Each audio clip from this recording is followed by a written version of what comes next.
Blog Talk Radio.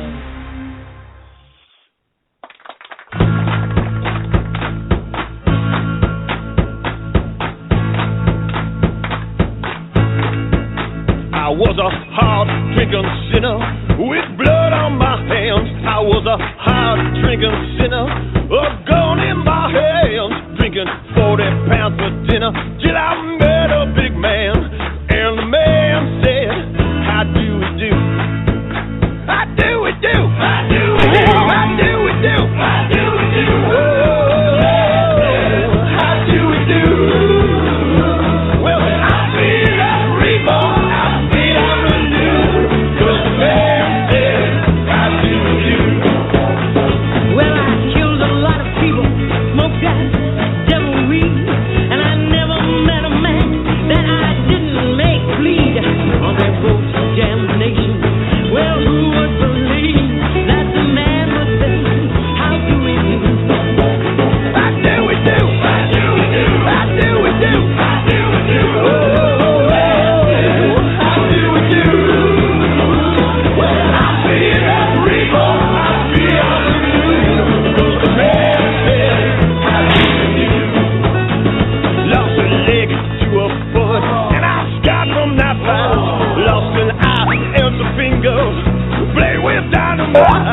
My good eyes witness misery, but I'm feeling alright, cause the man said, how do we do? How do we do? How do we do? How do we do? How do we do? How do we do? Well, I'm feeling reborn, I'm feeling new, cause the man said, how do we do?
Happy Halloween, everybody. This is Ryan Jones here. And this is Holly. How you doing tonight? I'm good. How are you, Ron? I'm hanging in there. Tell you what, it is hard when I'm sitting here like an hour before the show starts, and I'm just kind of watching the time go by. And I get all this nervous energy like built up inside of me, you know, like, oh my God, oh my God, oh my God. I'm not really like nervous about it, you know, but it's just like just waiting for the show to start. I gotta do something to occupy my mind before the show starts. Well, it's getting cold now, so it's kind of hard to jog around the block, huh? Yeah. Well, you know, I don't really jog around the block when I'm on the show. You be able to tell. Well, last week when you kept accusing me of breathing hard into the phone, I'm like, God damn it, wasn't me. I swear. I had to make sure, you know. That's my investigative part of me, you know. No, well, yeah, it wasn't me. You know, it's like I was saying, I was trying to hold my breath when I was walking around the neighborhood, so it wasn't me breathing heavy into the phone. But yeah, I wouldn't be jogging around the block trying to do a show. That'd be a little distracting. You never know. So. Oh wow. Okay. That would not that sound does good. Totally not sound. That doesn't sound like you jogging around the block. So. Well, no. I mean, anyway. jogging around my room. Anyways. So. Yeah, we got an interesting night tonight. Yes, we do. We have Kristina Rake on the show tonight. She is an awesome individual. She's had some pretty interesting stories she wants to share with us tonight, and it's more like an exclusive interview for us too, because she doesn't really do many shows, and she doesn't really divulge the stories she's going to tell. Right. So this is a pretty big show, and a big hit for us for sure. Yeah, that's definitely exciting. I am definitely looking forward to talking with her and hearing her experiences, because I've never got to talk to her. So this is a first for me, and we get to learn a little bit more about Halloween, guys. Yes, we want to go into the history of Halloween, so we can learn some stuff. I mean, obviously we'll be learning about Kristina and all that stuff too, but learn a little bit of history and stuff too, which is always fun. And definitely. So that would be a lot of fun. Yeah. And you have any big plans for Halloween? Taking the kids out and coming back and helping them go through the candy. Sorting them, I call it. Like, yeah, okay. Take what you want, 10 for me, 1 for you. Yeah. 10 for me, 1 for you. This is the advantage of sitting in the car while they run to the houses. Yeah, I might say, I do it. I used to walk and earn my fucking candy. Now I gotta drive them around like a freaking chauffeur. Now, are you more of a chocolate woman, or you like the fruity candies? When you get to trick or treat, like when you steal your kids' candy, what do you like? Yeah. Thank you, Ron. That sounds so just makes it sound so nice. I do it too. When you're stealing your kids' candy, what do you like to eat? Well, see, I'm not usually a candy bar eater. So, at Halloween, I'm like Kit Kat. Well, yeah. Yeah, I usually go for the Skittles, like the sugary candies, like the Gobstoppers and the Pixie Sticks and stuff like that. The crack candy keep me up during investigations and stuff. Right, yeah, I gotcha. I wanted to let everybody know that's listening that we are in chat tonight. At least I am. So if you guys want to come in and join us, you're free to ask questions through there, or just BS with us through there. I think I'll go in the chat too. I don't know how much chatting I'll be doing, but I'll go in the chat as well. If I can figure out how to get this thing on here. I'm in there. I was in there last week and nobody was in there. I was like, oh, come on! You got this hot girl sitting there in chat, wanting to talk to you guys. Get in there and talk to her. I mean, come on. This is Holly freaking Mullins here. You gotta she's hot. Come on, get in there. Talk to her. You're wrong. You're so funny. I can't make as good as moaning noises as Ryan, but I promise it'd be worth your time if you come and chat with me. Oh, see, there you go. There you go. So, Ryan, what did you have going on this weekend? Well, I mean, I did went up to the Exchange in Gordonsville, the old Civil War hospital, and they did the haunted Trail of Terror and the Depot of Doom, Death, that's what it was. And we just kind of we dressed up and had a good time scaring people with my daughter. Awesome. I'll be right back. I'm going to go screen a call real quick, okay? Okay. Well, I know Holly and her group had a fun time this weekend in Vico, Kentucky during their ghost walk. So we'll get her to talk about that maybe a little later on in the show.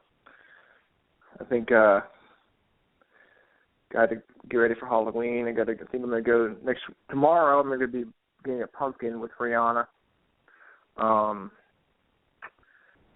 we actually haven't brought our jack-o'-lantern yet, so we have to do that tomorrow. And so that will be fun. I don't know where we're going to go trick-or-treating on Friday. Either my neighborhood. Ryan. Good. I was talking to myself here, and I wasn't making much sense. So I'm glad you guys are back. Well, yes, I'm back, and I'm bringing Kristina on. So hope everyone is ready. I'm excited. You and me both. Hey, Kristina. Hi, Holly. Hi, Ryan. How are you guys? Hey, we're doing good. How are you doing? I am great. Thank you. That is awesome. It's so good to hear. It's so good to hear from you again. Oh, same here. I missed talking to you. I know we chat on Facebook, but it's always better when you can hear someone's voice. Yes, it is. It's always. You never know, Kristina. Ryan could be a creeper. You never know. So you got his voice. I'll let my creepiness show on air anyway. That's very true. Yeah, save that for YouTube. Exactly. So, Kristina, go ahead, Ron. We like to talk at the same time. Go ahead. You the first question. You go ahead. Okay. Ladies first. Okay. All right, ladies first. Kristina, I wanted to ask you, kind of get in detail your background a little bit about being in the field. I know you have a lot of education behind your belt, too. Yeah, I've been told that. I don't know. It just sounds like I talk a lot to me. I actually, I go back almost to one of my first memories when it comes to the paranormal. My life was always paranormal, and I often didn't understand that other people didn't have that in their life. They didn't have ghosts and dead people talking to them and knowing when things were going to happen, because I wouldn't have called myself a psychic medium at the time. So I had a very, very nice and paranormal life for a very long time. But I didn't know until 2009 that people actually went into people's homes and investigated without a doctorate in parapsychology and without all of those things. Honestly, had no idea that there were people doing this without those degrees, because I had actually investigated going to the University of Edinburgh and Duke and getting a PhD in parapsychology. So, and along with that came the fact that I worked in the Roman Catholic Church for 15 years with a master's in theology and taught, and I still would not have called myself a psychic medium, even with all of the things that my husband called them my mutant powers. I would wake up one morning and I woke up one morning in 2000 and turned to him and said, "Sell all of our stock." And he's like, "What?" I said, "Sell all of it. Every single .com stock you own, sell it today, now." And he knew me, so he did, and we missed that whole bubble. And so he was used to that. I'm sure a lot of people wish they had you around. Yeah, I know. I'm like one of the few psychics who actually has won the lottery. But not big, but I do. But anyway, so I would investigate for people. I would come into their homes when there was a haunt. I would tell them what was going on and everything. But do you know, for the life of me, if you had said you're a medium or a psychic, I wouldn't have accepted those terms. That's not how I understood what I did. For me, it was always some kind of religious. It was always like the Holy Spirit or something. We would have prayer groups. I would heal people of things up to and including cancer and leukemia. And it wasn't until 2010 that I caught Paranormal State. And I started watching that, and I turned to my husband, and I'm like, I bet you that I might be able to do this on command. I might be able to have these things happen by force. And he said, well, go to it. Go give it a shot. And I looked up a team online, and I called them, and they tested me. And it turned out it was kind of one of those holy shit moments. Look at what she could do. I was like, well, look at what I can do. And because I had so much education under my belt in psychology and pharmacology and physics and religion and parapsychology, they just kind of taught me the field stuff. And I've been consulting for teams around the world now since 2010. They send me photos, they give me a call, they ask questions, and because I can remote view just a photo, I can usually tell them what's going on, where to look, and stuff like that. So that's what I've been doing, consulting on really dark cases, demonology cases, because of my degree and my studies and my expertise in the occult and stuff like that. That is way cool. Wow. I've got to say. That's it's very, very good for teams to have someone like you aboard, willing to help them out. Not everyone has access to somebody like you.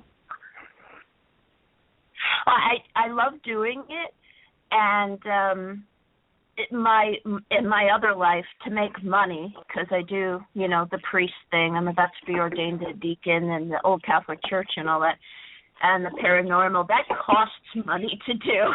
I don't make anything doing that. No, it's an expensive volunteer work. But in my other life, to make money, I write standardized tests and textbooks on every topic in every field, SAT, GRE, personality test, IQ test. And because of that, I know a little bit about a lot of weird things. So it comes in handy sometimes when someone's like, I was talking to the client, and they just started scratching their chest and their arms, and I'm like, meth? So it's fun like that when they give me a call and they're like, something weird happened, and I just happen to have read something about it. That is way cool. Now I'm going to ask this. Now, how do you juggle between the paranormal and the Catholic religion, your religion and the paranormal? How do you think that coincides well? I mean, have you found that, having them both together, how do you deal with that and other people who, and how do the other people look at you in the field? Well, in the paranormal field, it's funny. You'll have people who really appreciate having someone grounded in Catholicism, and then other people are, I've had pagans make a cross with their finger to keep me away, and I'm like, guys, that's like attracting me. What are you doing? This is so screwed up. But wow. So some people are a little put off, but then when I explain to them that I have these gifts that I also get persecuted for within the Roman Catholic faith. I'm in the old Catholic Church under Archbishop Long, who's my ordinary, and he certainly has no problem with this. I give talks about the paranormal in the Bible and psychic phenomenon, mediumship, and the study of the paranormal, contact with the dead, and assisting them are not just not against the Bible. We are commanded to do this stuff. And because I have a master's in theology and scripture studies, and I'm kind of an amateur Bible expert in the ancient languages, I can explain to people, no, there's all of those places that evangelicals hurl on you and say all activity has to be demonic. The reason they believe that is because they've lost the entire ancient concept of purgatory, of our idea that when we die, we're not quite ready to get to heaven. Purgatory is heaven's mudroom. You just get washed off. But the Jewish practice, when people die, is to pray for them for 364 days. You're supposed to pray for a year when someone dies, but you always leave off the last day so you don't insult them by implying they needed the whole thing. So we sat off at the last day.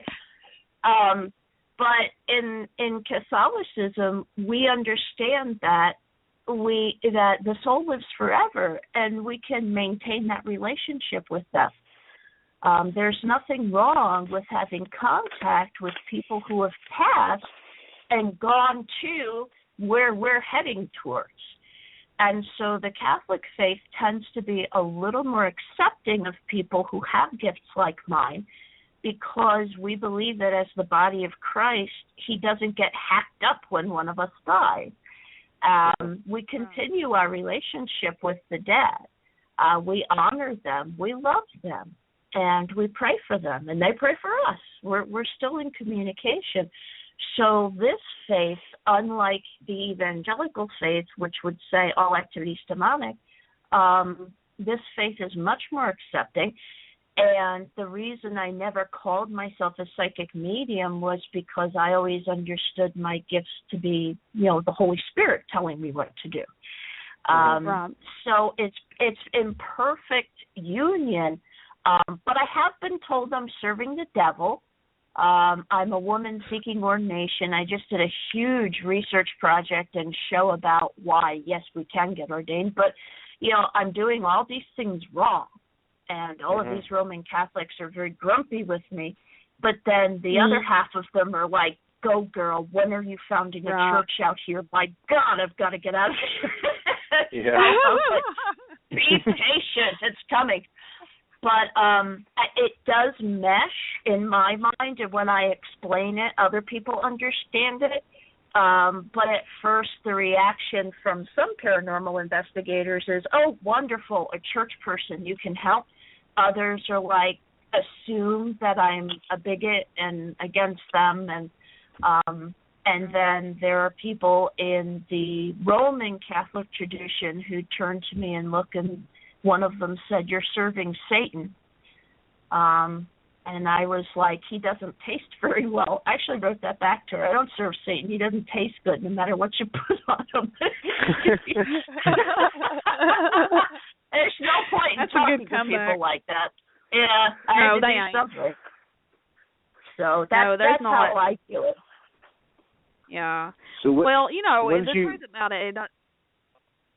Sorry, Ryan, go ahead.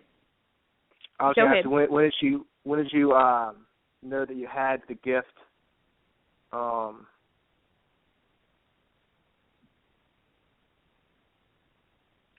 there? I'm here. You okay? Yeah, I was just wondering when did you know you had the gift?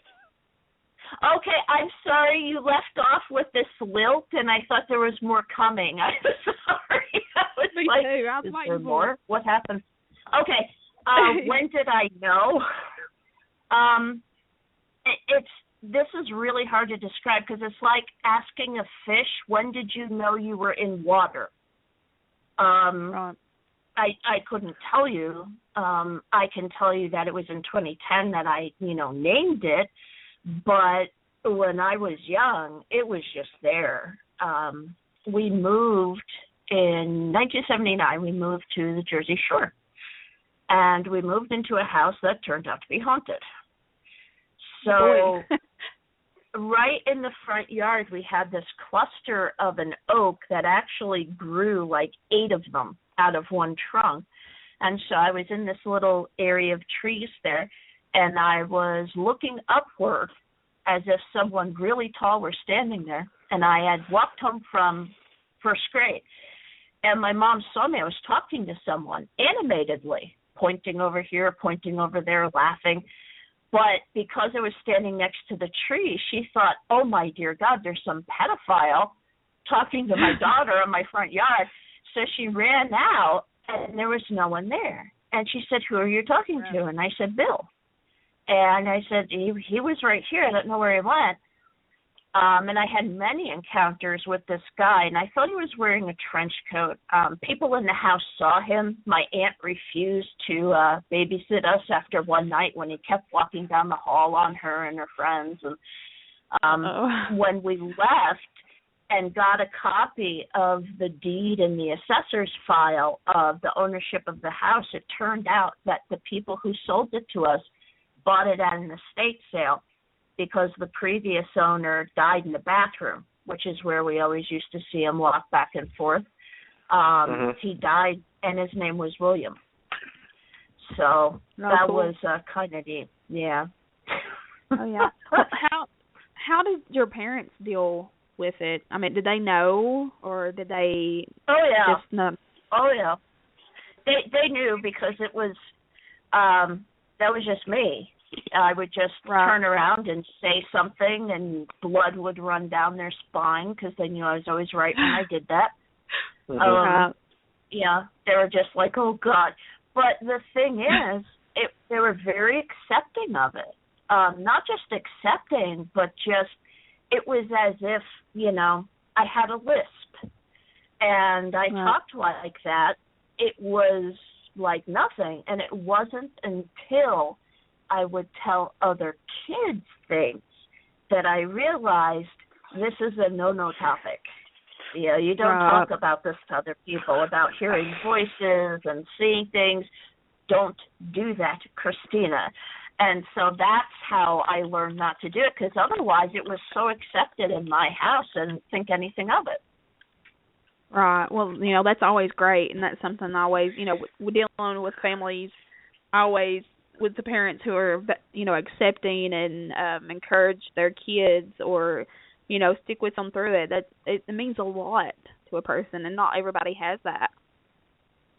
Yeah, and that's unfortunate, and that's why I like to do shows like this, because a lot of people grew up hiding their gift, like I had to, because it came back in seminary full force and sent me to a hospital. But I hid it, and I always tell people I came out of the closet as a medium at one point. But a lot of people do that, and they stuff it down until they don't even remember how to have it anymore. And so by doing shows like this and telling people about my story and how I came to accept it and use it helps. It helped me to read other people's stories. So that's why I do this. Definitely. And, that's awesome. I know for me, I have some stuff going on as well. So, and it happened later on in life. So I was online all the time searching for more information because I had no idea what was going on with me. So, that's where I went for support. So anybody that doesn't have a family who knows what's going on or has any knowledge like that, online is, the way to go. And we're very fortunate that we have that now. I mean, when I was going through it in childhood in the 80s, I had read every book in my library about the paranormal, from werewolves to zombies. I knew everything there was. If you looked at the file, I checked every single one of them out like 10 times, and no one else touched them. It was just my fingerprints all over them. But we didn't have that. And then when I was at seminary, and I was in a graveyard. I was in a pilgrim graveyard, and all of a sudden, I heard all of them talking at once, because I'm clairaudient. I'm clairsentient, audient, and voyant, so I can see, hear, and feel. But I heard them all chattering at me, and they wouldn't stop, and I wound up in the ER that night because I thought it was crazy. But because of that gap in having done it, I didn't associate the two as being related. Like what I could do as childhood, I didn't associate what was happening now with that. And I find a lot of people will have this disjointed understanding of their gift and not relate it so that it makes more sense. And it's more comforting to know that it's all related. Oh, yeah, definitely. And I've talked to people, I sat down with this guy one day, and, it was a sit down to go over a pre-investigative interview. And when I sat down with him, he ended up, and it took him about 2 hours to even hint in any way that he had any kind of abilities, because he thought he was crazy.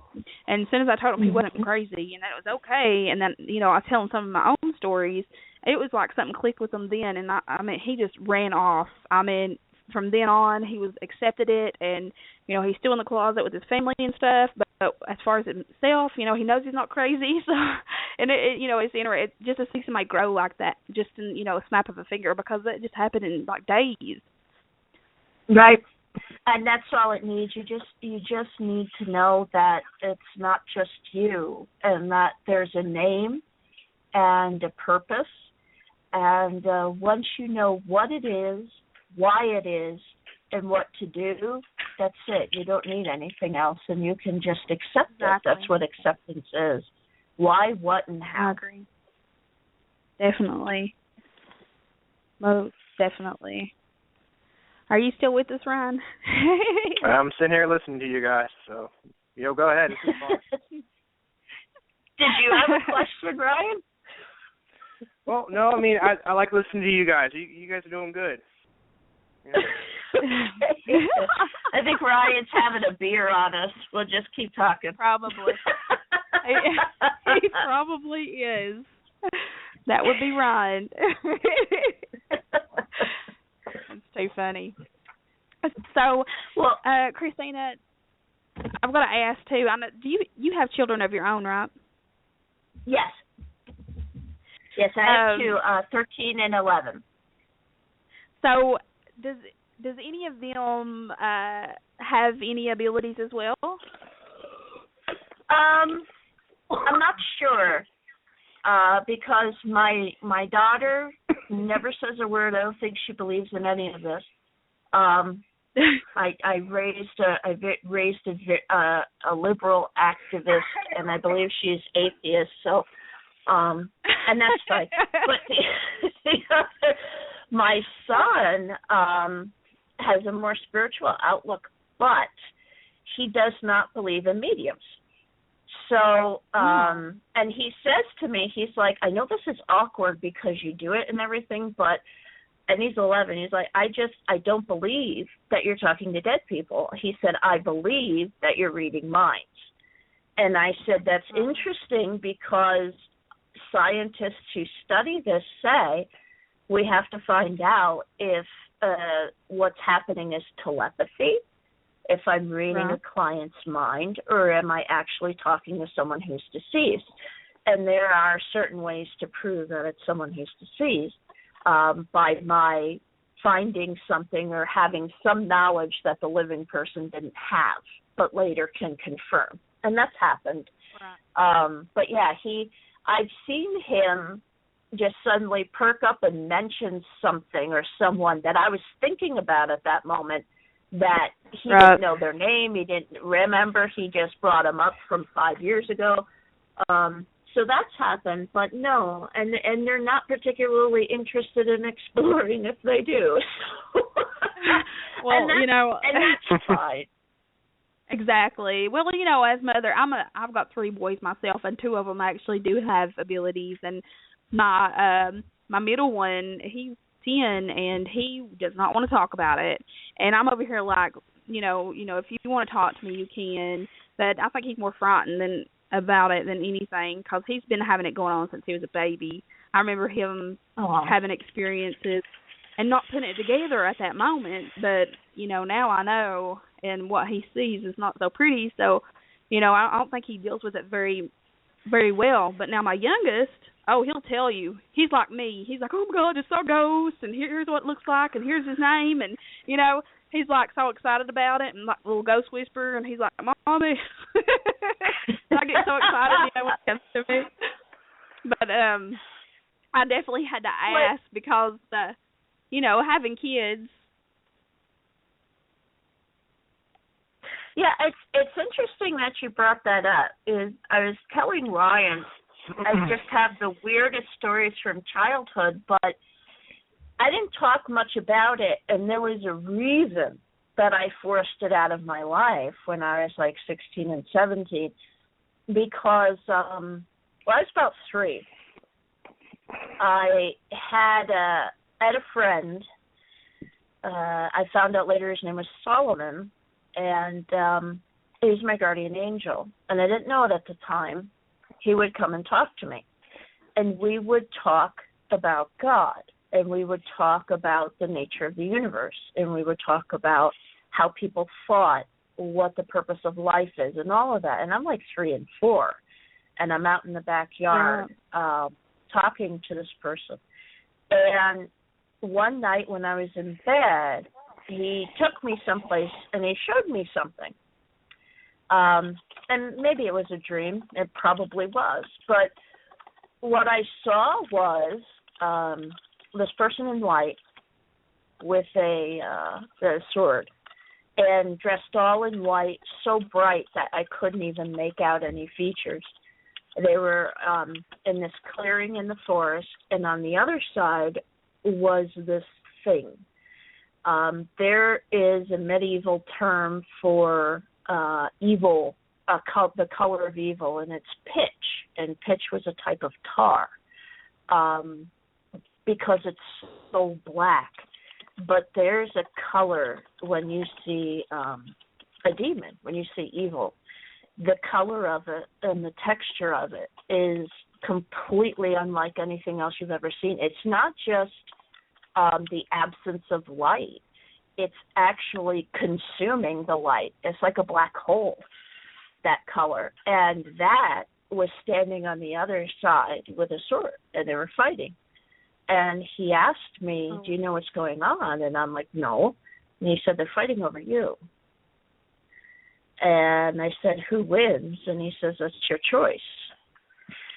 So it was, I guess when I was about 7 or 8, in the haunted house, I started getting beaten up at night. I mean, beaten up. Something would slap me so hard across the face that I would just jump up. And the first time I thought it was my little brother, I walked into his room and hit him. I was like, you're not going to hit me. But actually got very bad. And I didn't talk about it. I didn't tell anyone. There was one night, I had a bunk bed, and there was one night in the top bunk. I was asleep and I woke up because my body felt funny, the bed felt funny, and I tried to open, thinking back when I remembered this, but that wasn't it. I finally opened my eyes, and I was 3 feet away from my bed, but at the same height. And the next thing I know, wham, I'm hitting something, and I fall to the ground, and it was I had just been thrown into the dresser. And I got up and went back to bed. I thought this was a dream. I mean, I'm 8 or 9, but it was a dream. And when I woke up, I went to the bathroom, and there's dried blood all over my mouth, inside my mouth, on my shirt, because I had loosened a tooth and almost knocked it out from hitting the dresser. So, but the funny thing is, I kept it to myself. I didn't tell my parents. Just quietly washed off the blood because I knew what it was, and I knew it was happening. And as scared as it could be, because I always woke up at about 2, and I did not go back to bed until the sun rose.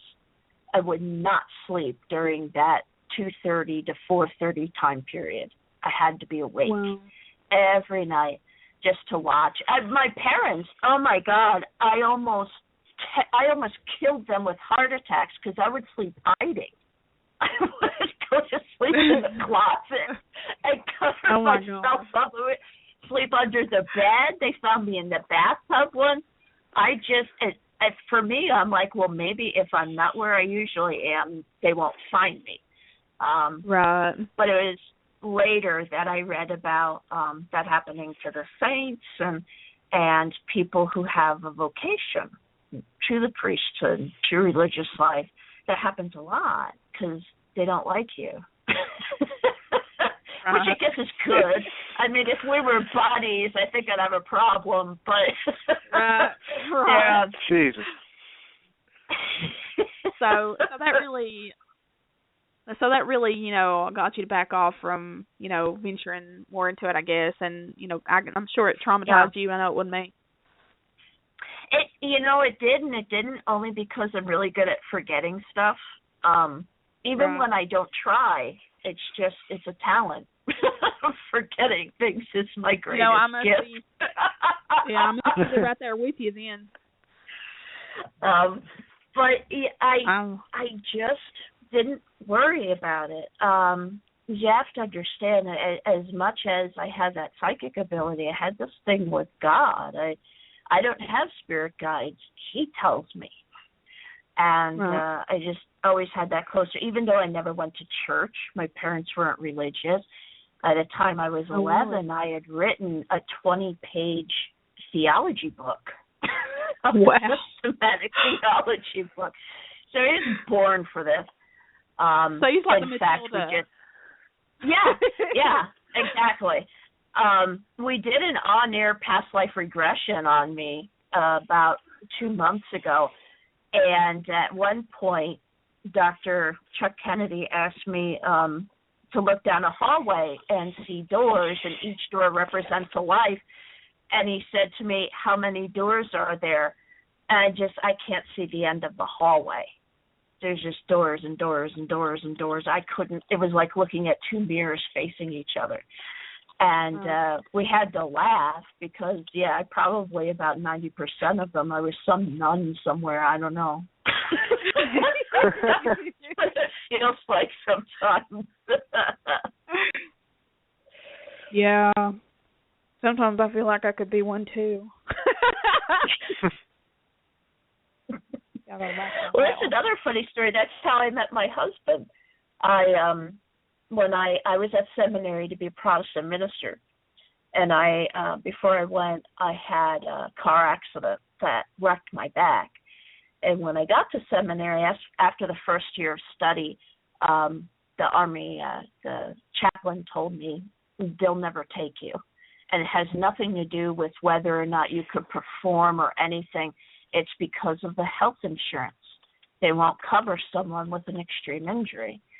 And I thought, well, that sucks. So I left school and I converted to Catholicism after my master's. And it was funny because I decided I was going to be a nun. And everybody saw it coming. People still think I'm a nun. If I'm walking around a Catholic campus, people call me sister. And I don't know what it is. So anyway,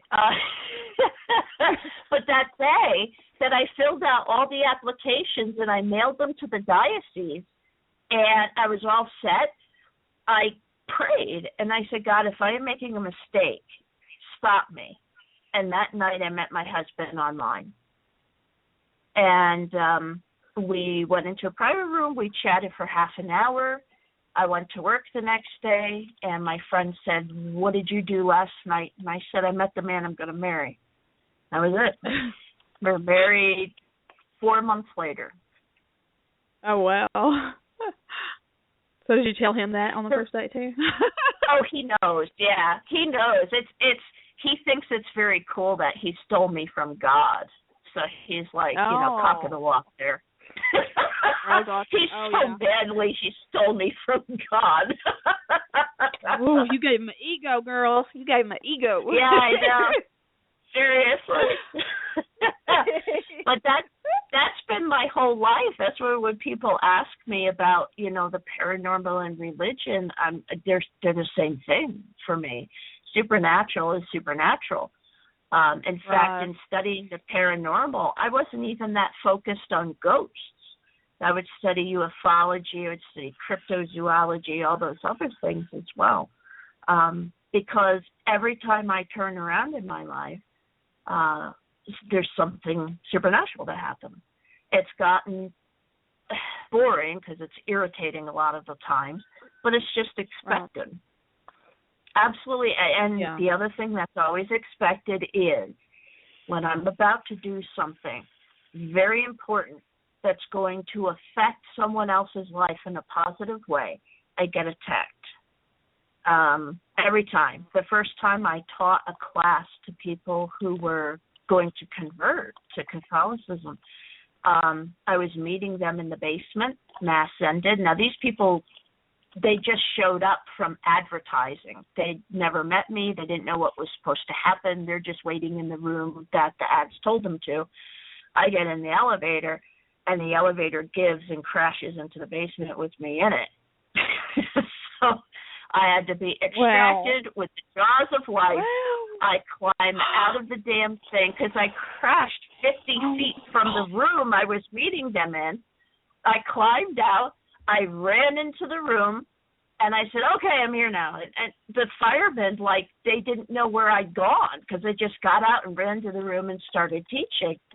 And the whole time I'm sitting in the elevator waiting for them to extract me, I'm like, you're not going to win, you son of a... I screamed. So your mom that's what happened. Yeah. Wow. I'm like, you're not going to win. Because here's the thing. They tip their hand. When you do that to me, something that obvious, I know that this is important. And so I fight harder to do it. Right. On the way to Scarefest, I talked to a couple people down there and had some really amazing readings where I was getting nicknames, and one woman fell off her chair because she was just stunned when I told her something. But one person came, and I kept telling her over and over again, you know, who's the person with the heart condition?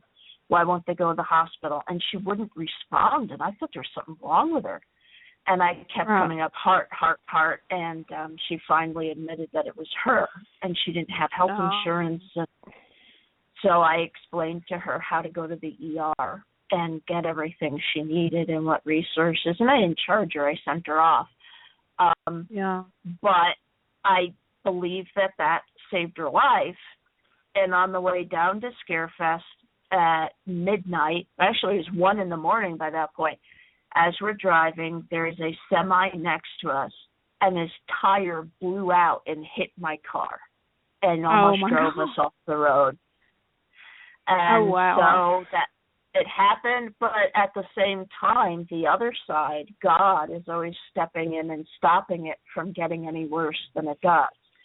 And so we stopped the car. We were able to stop safely. The tire had hit us, but only the rubber part, so we could keep going. And I got back in the car and looked at my husband, and he looked at me, and he's like, well, you're about to save someone. It's a fun role. That's crazy. Yeah, that's life with me. It's very distressing to my family and everyone around me. You're like a walking target. I really am. I don't even have to do exorcisms. It's just I'm used to this. It's upsetting. It's annoying, but I can't do anything else. I'm not built for anything other than service. So clergy's it for me. Yeah. Well, you know, it's awesome. I'm glad you can talk now, Ryan. Ryan started talking. What is it? I'm just listening to your stories, you know, and you know, you two have so much in common. And you know, I got to talk to you for so long. Our first interview, it was like, you know, I wanted Holly to have a chance to ask you some questions. Sure. Because I think you guys have a lot in common because you both have gifts and stuff, and I just want to let you guys talk some. So I was listening to you guys, you know, shoot the shit for a while, you know, and but I mean, your stories are absolutely amazing. Shooting the shit. Say it like I do, Ryan. It's very visual. Can you imagine, like, two people talking while they're literally aiming guns at cow poop? I mean, it just conjures such a graphic image in my head. Throw it up in the air, like cow patties throw up in the air, like skeet, and then they shoot it. That's cool. Not like aiming down at the ground and shooting shit, because that'd be no challenge, and probably be really messy too. Or it could just be like soaking your feet in it or something. Yeah. This show is complete. We just talked about demons and shit, so I can die happy. Hell yes, you can. You were saying that you get you say God talks to you. Does God talk to you directly, or how does that work? I mean, how do you know it's God talking to you? Because he always tells. Well, because he always tells me something I don't want to hear. No, it may all be subconscious. It's not. I don't hear voices. When I had that happen, I was tested. I had brain scans and brain tests by the professor of neuropsychiatry at Harvard Medical, who said I'm fine. So I'm not worried about being crazy. But it's really, in Scripture, there's this beautiful passage where Elijah is told God's going to come and appear to you and speak to you directly. But you have to hide in the rock because of his glory. So Elijah hides, and he hears a hurricane, and a whirlwind goes past, and then a blazing fire goes past, and then an earthquake happens. And each time it says, but that wasn't God, but that wasn't God. And then after it's all over, it says he heard a noiseless whisper, and that was God. And that's what it feels like. I'll rage. Here's an example. When I was in seminary, before I left, my nephew, whom I adore, he was, I think, 3 or 4 at the time. He got deathly ill of some kind of bronchial thing, and they didn't think he was going to make it. And this just happened like almost overnight. And my mom called me, and she was crying. His oxygen levels are so low. Chris, they don't know what to do. They don't know what's causing it. So I went to the chapel. So many bad things had happened the 2 years that I was there that I started threatening God. And I told him, if you take Zachary from me, I will hurt people. You gave me these gifts. I will use them against you. And I just went crazy, yelling at him like a lunatic, sobbing. And while I was crying, I heard the noiseless whisper.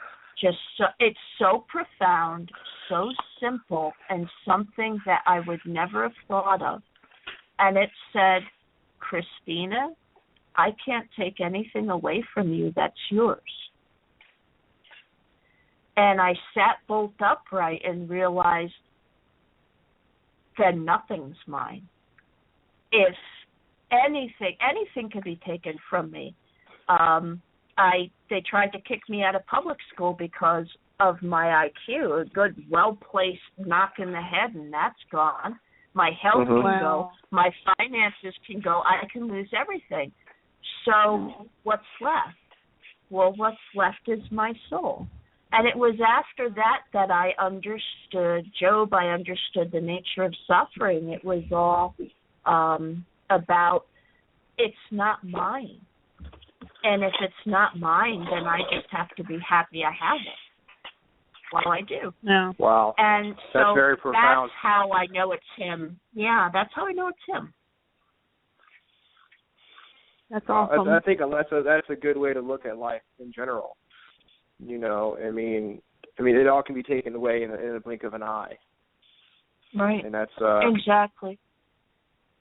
That's so. Does God talk to you directly, or is it like an angel talking to you, or is it, you know? Because I've always heard that. It's just a voice. It's just a voice in my heart. Yeah, it's just a very deep, profound, beautiful voice. It always speaks calmly. It's always full of love. It always makes me feel peaceful. And it always says something that's so simple and so profound and so hard for me to do. But it's always something that would make my life better, make me a better person.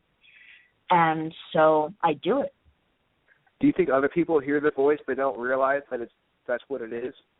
And they just think it's, you know, a voice in their head saying, oh, you know, or like their imagination maybe. Because sometimes I hear voices in my head. They're not crazy voices or whatever. But, you know, I mean, telling me to do something, or maybe you should go here instead of going there?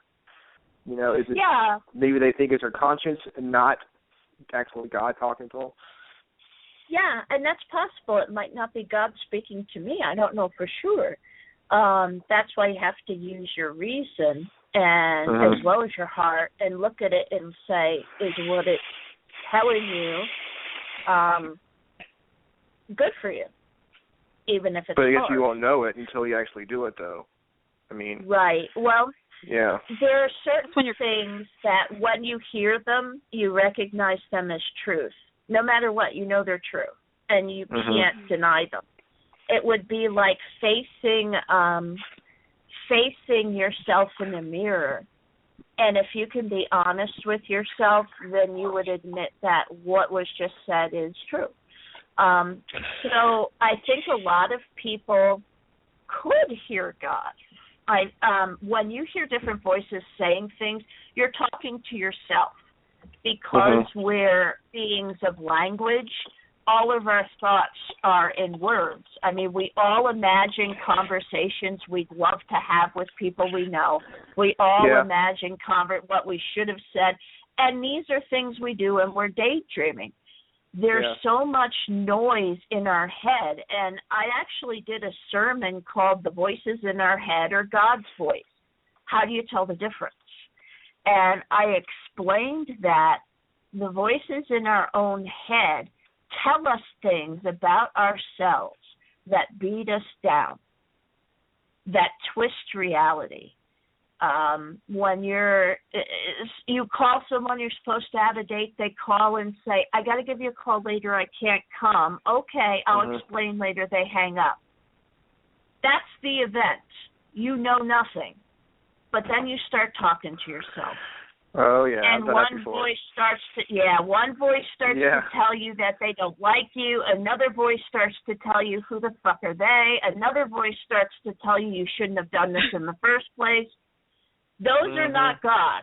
That's you. Well, no, I didn't think that. You can tell. You know like that. I understand what you're asking, but my point is, more people would hear God if they shut those voices up. If you were self-aware enough to stop that talk and just be quiet. Just not tell yourself anything about the world. Stop narrating and just do. Then you could hear him, because it said he wasn't the whirlwind. He wasn't the fire. He was not those voices. They're so loud. He was the noiseless whisper. Noiseless. No noise. Yeah, Holly can tell you. I'm sorry? Holly can tell you about how she's been trying to teach me how to meditate, and and I just can't get those voices of doubt out of my head. You know. Yeah, well, I think it's hard for some people. Thing. Well, explaining it to people, because Brian's like, well, how do I know it's not my imagination, or if if it's this or that? And I'm like, Ryan, when I've been, because I've spoke to my spirit guide. I'm spiritual. That's what I label myself, because I kind of step outside of religion, and to me, I feel like I'm looking at this big tent, and there's all kinds of arrows pointing to the same tent, But I told him, as far as my spirit guide goes, he's a male, and that's the voice I hear. It's a male voice. It's not my voice I'm hearing. That's something that you look at too when you are having some kind of communication with, for me, my spirit guide. And that's important too. I think that in order to hear these higher voices, in order to hear the truth of your own spirituality, you have to be self-aware enough to know how you talk to yourself. You have to know how you think. And in order to do that, you might do talk therapy, or you might just sit down and start thinking, and then set an alarm. Here's a very good exercise that I told everyone to do in this sermon. Set an alarm for 5 minutes. sit down. Don't touch your phone or computer. Just put your hand on your fist and sit there. And those voices are going to chatter. When the alarm goes off, stop and retrace your train of thought. All right, so you ended up thinking about this job that you have and how you don't like it. But what caused that thought? You thought about your dad because he hated his job, and you thought about your dad because you were thinking about your brother, and you thought about your brother because you thought you were an idiot because you did this and he had done that once. Retrace that thought line, and you will see how your mind works after a while. And once you can't tell anyone else's voice until you know your own. And that exercise will really teach you how your own mind works and what your voices sound like. And once you know that, you can also change your self-talk so that you can quiet it. You know, you can invent another voice in your head that stands up, puts his hands up, and says, "Everyone, shut up. We don't know anything yet." You know, you could just do that. You can have a character in your head who blows a whistle every time it starts to get loud. Our imagination, I have this theory that dark matter is really thoughts, because thoughts are so real that they affect reality all around us on a quantum level. Let's just set that aside. It involves math. But anyway, your thoughts are real. Your thoughts can really, Yeah, your they thoughts can really mess are you really, up. The organ of prayer is imagination. Our imagination is our spirituality because we can't know any of this. We have to have the ability to trust that we are experiencing it through the lens of our own perception, but we have to trust that it's there and our perception is clear enough and healthy enough to give us a correct view on the other side of that stained glass mirror. Where the light's on the other side of our stained glass mirrors, that's our window, that's our tints, those are our hues, that's our picture, that's our red piece, that's our blue piece. The light's the same light coming in through all the windows. But you've got to know your window well enough to know that it's dawn outside. It's dusk outside. It's noon outside.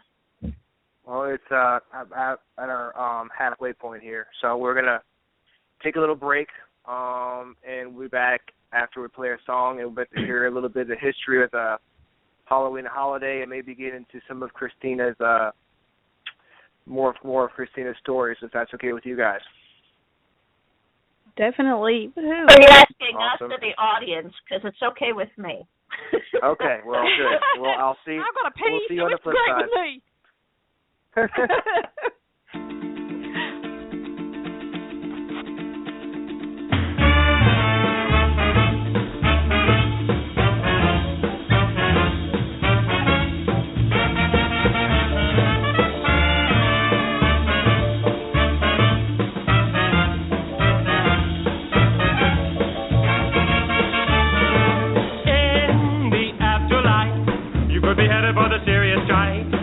You make the scene all day, but tomorrow they'll be held to pay. The afterlife, you could be headed for the serious life.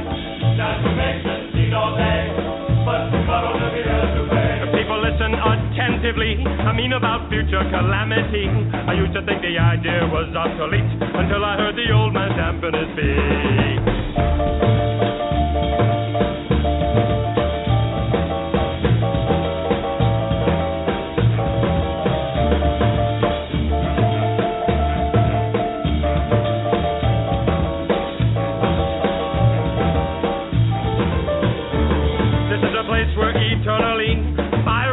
To the body, teeth are extruded and put on the ground and baked into cakes which are passed around. In the afterlife, you could be headed for the serious life.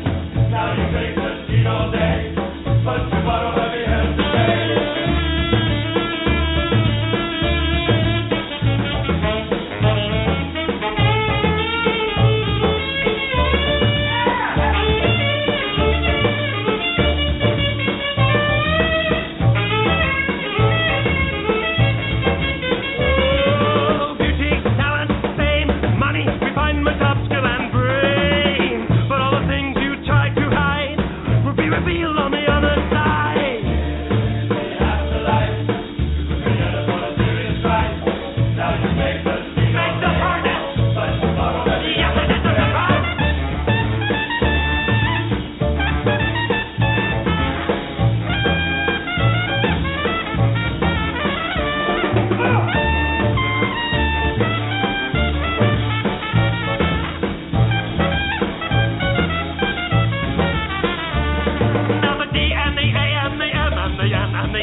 we are back with Kristina. Yeah, back and better than ever. I still didn't find the Advil. I'm not great. Everybody's hearing their name, and it's just insane. Oh, well, that's cool because earlier I was like, Ryan. Yeah, you did because everybody else is hearing the voices I've been hearing. You remember me messaging you earlier and being like, I heard a voice. I didn't hear. I thought you were hearing me, like. No. Saying a comment every like 10 minutes or something. No, I because last week you heard the heavy like stalker breathing. I know. On the phone. Yeah, I need to. I don't know. Maybe my phone's not clear or something because I'm not hearing these voices on my end. I'm not either. I'm glad. I was saying to Holly online that everyone in this house has been hearing their name called. I mean, in my house. Really? We've been having a lot of activity. As you can imagine, it's Grand Central over here all the time. So it things seems come in and out constantly. Definitely. So. Well, it seems like the show. Every time we get somebody with like anybody with abilities, it seems like the energy together. I swear it's like a magnet. But I'm gonna screen a call real quick, guys. Sure. I'll leave you guys. Yeah, we get that a lot as far as like people coming on the show, and we'll get like technical problems, or we'll hear voices on the show, on the line and stuff. I am the queen of technical difficulties because I break electronic equipment when I get upset. Mm-hmm. If I get purpose, frustrated, or it's like, go against the wall, or like no, my brain doesn't. My whole body conducts electricity. I've actually broken an EEG machine. A neurologist was trying to just check my nerves, and the EEG machine just went off the chart in a tizzy. And he's like, you conduct electricity, and because of that, I could be in a car and be very upset about something. I did this last year, and the whole car, when I went to start it, the lights came on and off, the windows started opening and everything, thing went dead. Towed it to 2 dealerships, and the final one got in the car, turned the key, and it was fine because I wasn't anywhere near it. It happens all the time. Well, so is that... I've got... Sorry. All right, go ahead, sorry. No, go ahead. You're good. No, I've got Jake on the other end. He wanted to call in and ask Kristina a question. Jake 5, he's 14, a paranormal investigator. So I'm going to go ahead and put him through. Okay. All right. Okay, Jake, you're on, darling. All right. Hey, hello, everyone. Hi, hey, buddy. Jake. Hey, how are y'all? Good, man. Good, how are you? Thanks. I'm doing good, just hanging out. Did you have a question, hon? Yes, I did. Do you think that spirit activity does increase around Halloween? Yes, I do, but I don't think it's for the same reasons that a lot of people do. I believe spirit activity is always there. I think on Halloween 2 things occur. One, we're more aware of it because we're looking for it, we're in the mood. And 2, we're inviting it a lot more than we do any other time of year. And there's one thing about the numinous and the supernatural, from demons to anything, they cannot come near you without an invitation. And so this is the time of year when everybody's like, ooh, let's do a summoning game. Let's do this. We're just in the mood for it. So I think it's one. Yeah, there is a bit of an increase because they know we're looking for them. And number 2, we're just so much more aware and open to it that we notice it a lot more. That would be my opinion. Yeah, I would have to agree with that. No, go ahead. It's just go ahead. Did you have Was another question, Jake? Is there anything else we can help you with? Well, let's see. What would be your advice to young adults and young teens who are getting into the paranormal? What would your biggest piece of advice you would give them? The biggest one would be to protect yourself. I think it's very important first to have a grounding in some kind of spirituality or spiritual tradition, faith, belief system, whatever it is. Have something that you can fall back on so that you have some kind of understanding about the sacred and the profane, whatever that happens to be in that spiritual system.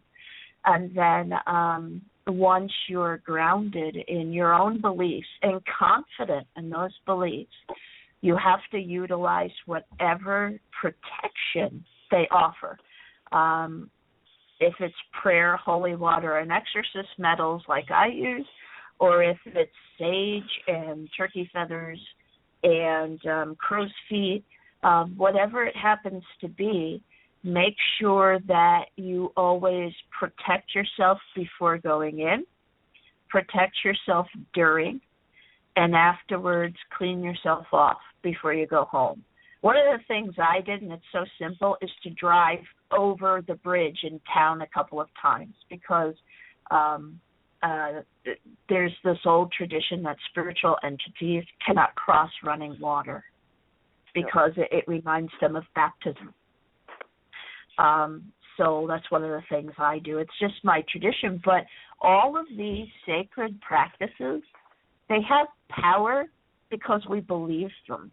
That's what gives them power. Some things have power in and of themselves, and some things have power because we believe in them. And that's my biggest piece of advice. Just know yourself, know what you believe, have a good foundation beneath you, a good head on your shoulders, and a really good shield before you go in.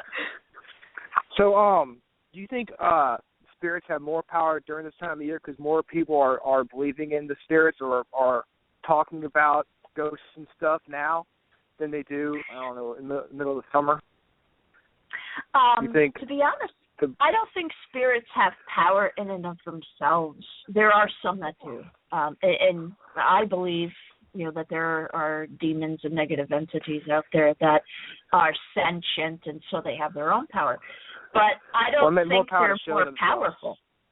I mean, more power to actually show themselves, not like to manifest. Yeah. Gotcha. Yeah. I think that again, I said earlier, I think that thought actually has power to it, and we have the ability on a subatomic level to decide what reality is going to be just based on what we want it to be. And that's science. That's not me making that up. So based on that, we really have the power to affect reality just through the use of our will. And if that's the case, if we're willing, if we're curious, if we're looking for it, it's going to happen. So I would agree that, they can manifest a lot more this time of year because of where our heads are at. Definitely. I got you. While we're on the asking questions page, Michelle wanted to call in tonight. Michelle Harold is our physical medium that works on my team, Black Mountain Paranormal Society. But she wanted to ask Kristina, this is what she wrote me. As paranormal investigators, is there a checklist of behaviors or activities that we should be aware of as far as demonic activity? When should we call in the big guns, so to speak? Oh, yeah, I was just talking to her earlier about that, and I was teasing her because I told her I was going to talk about it on the show. So for the demonic, there are certain telltale signs. Now, bear in mind that there are lesser hauntings that can mimic some of these signs. So we need to keep that in mind. Demon activity is actually much more rare than we would give it credit for. However, I expect it to rise now that idiots are making movies like Ouija. So we can talk about that later. Ask you about that. That should be yeah. I have Ouija board stories. Okay, well, we'll go back. Let me answer this one first. All right. Sorry, getting ahead of myself. As far as demonic activity, when you're going into a home, we all know the movie stuff. There's terrible smells and there's scratches and there's rapping and growling. What the movies don't talk about is the effect on the people in the house. You're going to find typically that there's one person in the house who's having personality changes, because an infestation invariably is linked to what's called demonic oppression, which is the second stage as you move towards possession.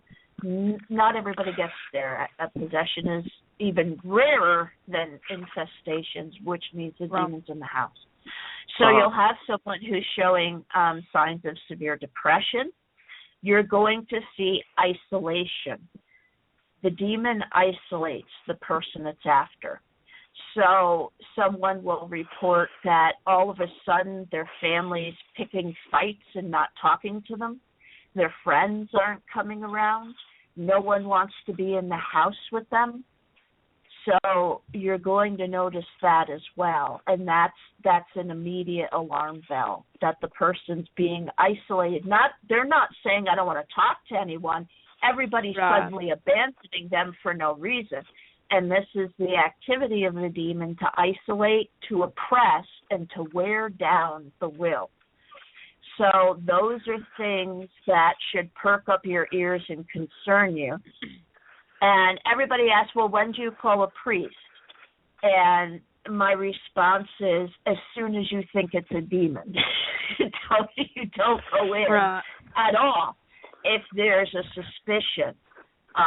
Because you can have that. There is a Jewish rabbi who said that there's an exorcism rite for possession in every single religion in the world. And at the last line of every single one of those exorcism rites, it says, if all else fails, call a Catholic priest. Because there's something about, they say, the Catholic Church where the priest seems to be able to do something that others can't do. We don't know what that is, but that always seems to be the person you want to get a hold of, a demonologist, a priest. And you even have to be careful which priest you call, because some of them are very psychological about what all this means and what it does. And if you say, well, they've got demons in their house, they'll say, no, they've got bats in their belfry. So you've got to be careful about that as well. Exactly. So I have a question. When the demon, makes people not want to come over to see you and stuff, what kind of stuff does he do? I mean, does he get inside people's heads and say, you better stay away from this guy, or does he make the house smell bad so people don't want to come over anymore? I mean, is it like a repellent for people repellent? Yeah, I mean, I don't. I've dealt with one case, and this was a pretty extreme case where this was happening. The people would decide to abandon this person while they were in the home. So it was on the demon's turf. One family member was staying there, woke up at 3 a.m., left, and wouldn't talk to her. She didn't even know what happened. Another relative that they were very close in this different case.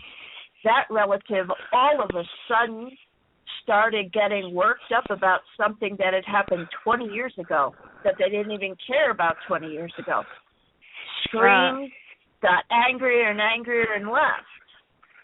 So what's happening there is they can't read our minds. Angels can read our minds. Our guardian angels can read our thoughts and respond to them. Demons have to hear us speak. They're cut off from God, and it's God through whom all that communication happens. So they have to hear us speak. They have been around since there was an existence. We have not. They know us through millions of years of watching this earth move forward. They know us better than we know us. And so they can respond. They can get in your head. They can cause illnesses. The biggest thing is temptation. We're all subject to rage. We're all subject to pride. And it is so easy to set in front of us something that will make us leap. And when they do that, they can get a reaction out of us that they want. In this case, it was anger. In another case, it might be severe sadness. I can't even talk to you. You make me feel so sad. You don't know what it is. What they do, the secret formula is they've watched you your whole life. They once knew what God knows because they were connected into all of eternity and all knowledge at one point. They're fallen angels.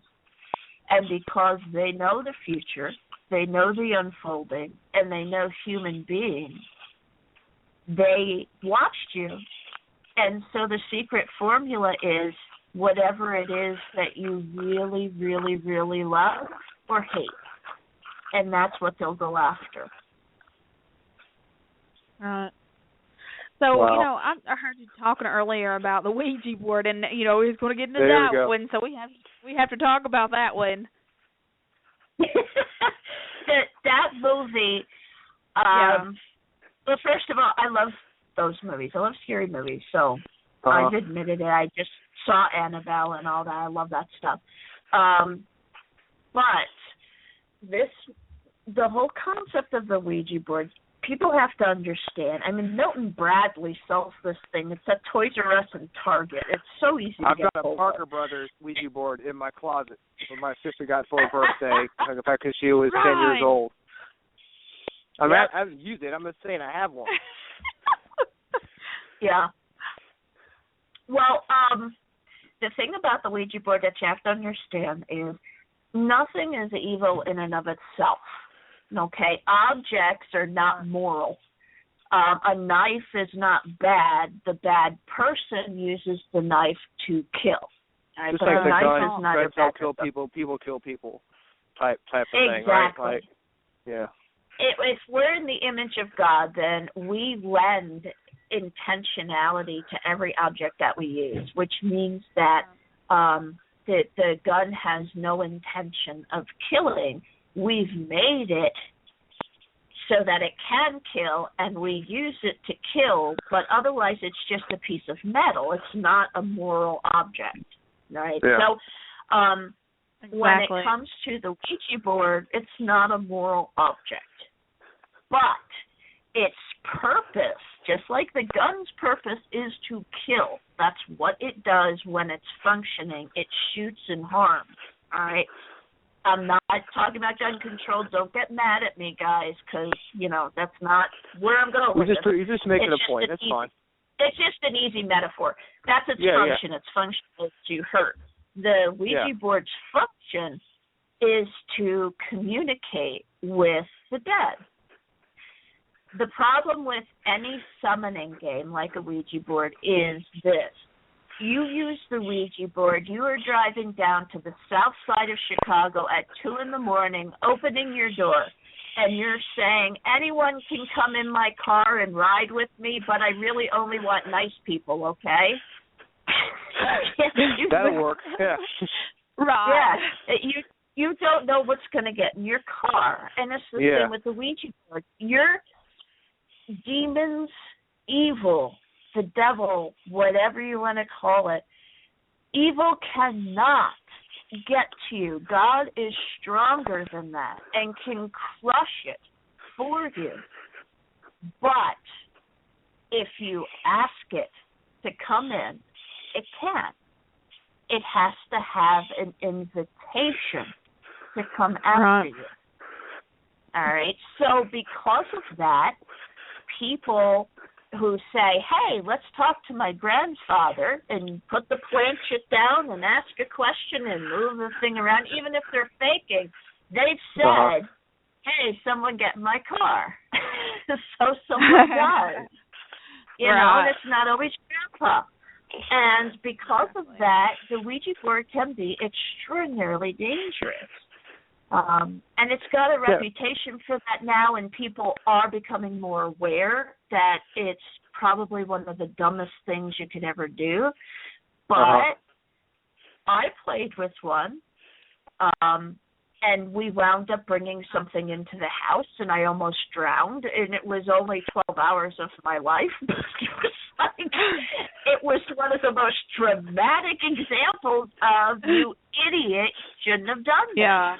But I was 13, so I was about that. We were playing.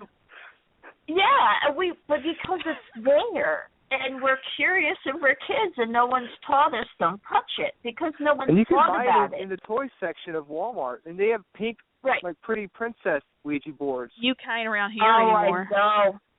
I know. And it's not like you go into a spiritual store like a magic store and picking up a Ouija board. You can go to Walmart and find one that's sorry and in trouble. They have apps you can download. I have dealt with them before, and I'm like, people. I'm looking at them like, oh my God. Yes, there are people that have Ouija boards, but they know how to use them. They know how to control that. Yes, but that's not you. Okay, don't be downloading the app and acting like you know what you're doing, or you think it's fun. Milton Bradley. I saw a keychain-sized Ouija board at Five and Below, one of those cheap discount stores. Yeah. There's they're all over the place, and they're easy to come by. They don't have opening and closing prayers in the box to at least give the kids a chance. And I actually take a little bit of exception with the concept that you can control it, only because you're human and you have no way of knowing that something's tricked you. I mean, that's the thing. You can say, I'm controlling who's coming into my car. No, you're not. Unless you're standing out there with a gun and waving people in, and you can't do that with a Ouija board. Exactly. You just can't.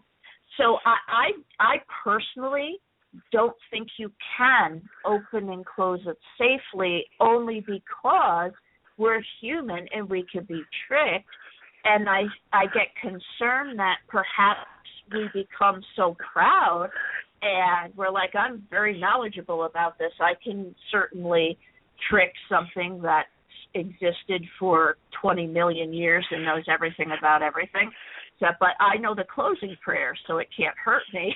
I think you can be tricked. That's just my opinion.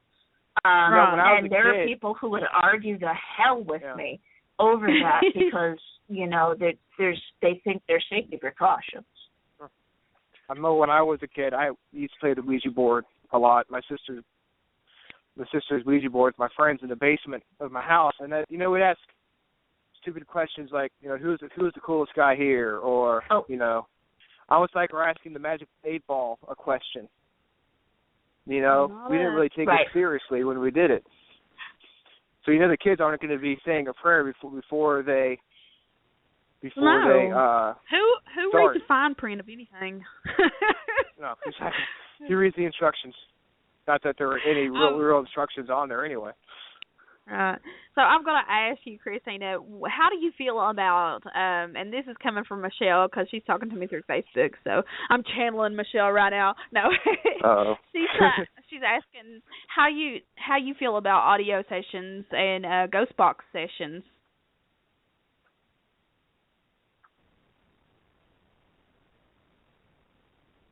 Am I still here? I'm still here. Hello? Oh, no, we lost Kristina. Hold on just a second. Hello, can you guys still hear me? Yeah, I hear you. Yeah. Yeah. I was the entire time. Is Dennis here with us? No. I don't think so. No, he's... Yeah, there's a voice that keeps coming through. No, you can't fart online, Jake. I'm sorry. You can't fart online? on air. Whatever. Oh. When it comes to Ouija boards, I've always been really trying to stay away from them. But what's always fascinated me is no matter how much protection someone uses, there's always the Zozo phenomena. There's always a demon. Yeah. I guess not every protection is 100% effective. You know, just like, you know, birth control condoms. They don't work all the time. You know? Thank you for schooling Jake on that subject. Hey, you gotta learn sometimes. This is, you know. Always learn something new when I come on this show. You do. If it ain't wood booger facials, it's something else. And Kristina's back with us, guys. Hey, welcome back, Kristina. Yeah, we were just, whenever it comes up, they kick me off. So, sorry about that. Yeah. Well, it's okay, darling. We'll get right back to it. I seriously, you guys went dead, and all I heard was, and I'm like, God, stop it! I was talking. That's when you get so the I apologize for that. Yeah, but I just got my cross. Now I can't find it. Oh, there it is. Oh, good. But there are a lot of different theories about how to use the Ouija board and everything. I, from my own experience, I've never seen anyone use it without consequence, even when they did use protection. So that's just what I've seen. But here's the thing: demonic infestation is very rare. There are people using Ouija boards without consequences. Yeah, they have. So, a lot of people use them all the time. And nothing happens. Yeah, exactly. It doesn't always end up that way. Sometimes the street corner on the south side is empty. It doesn't always end up bad. Well, it could be you do one Ouija board session and nothing happens, so you think it's fine to do it, and you keep doing it, and it's secretly a negative entity, whether it be demonic or something a little less. It just secretly builds up, and then finally, after a few times using the Ouija board, it finally presents itself, and by that time, it's already settled in, and you're in trouble. Well, if you keep touching the stove, you're going to get burned eventually. I mean, that's, you know, that's going to happen. And if someone were using it over and over, I'd be concerned, because obsession is certainly a sign. Oh, definitely. And this actually brings me to my next question, and I asked you before you got cut off. Michelle's talking to me over here on Facebook, but do you feel the same way about audio sessions and ghost box sessions? Any kind of tool to, listen with or communicate with spirits with?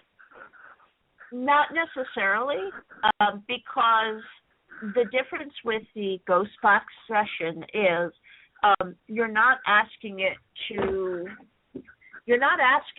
move something.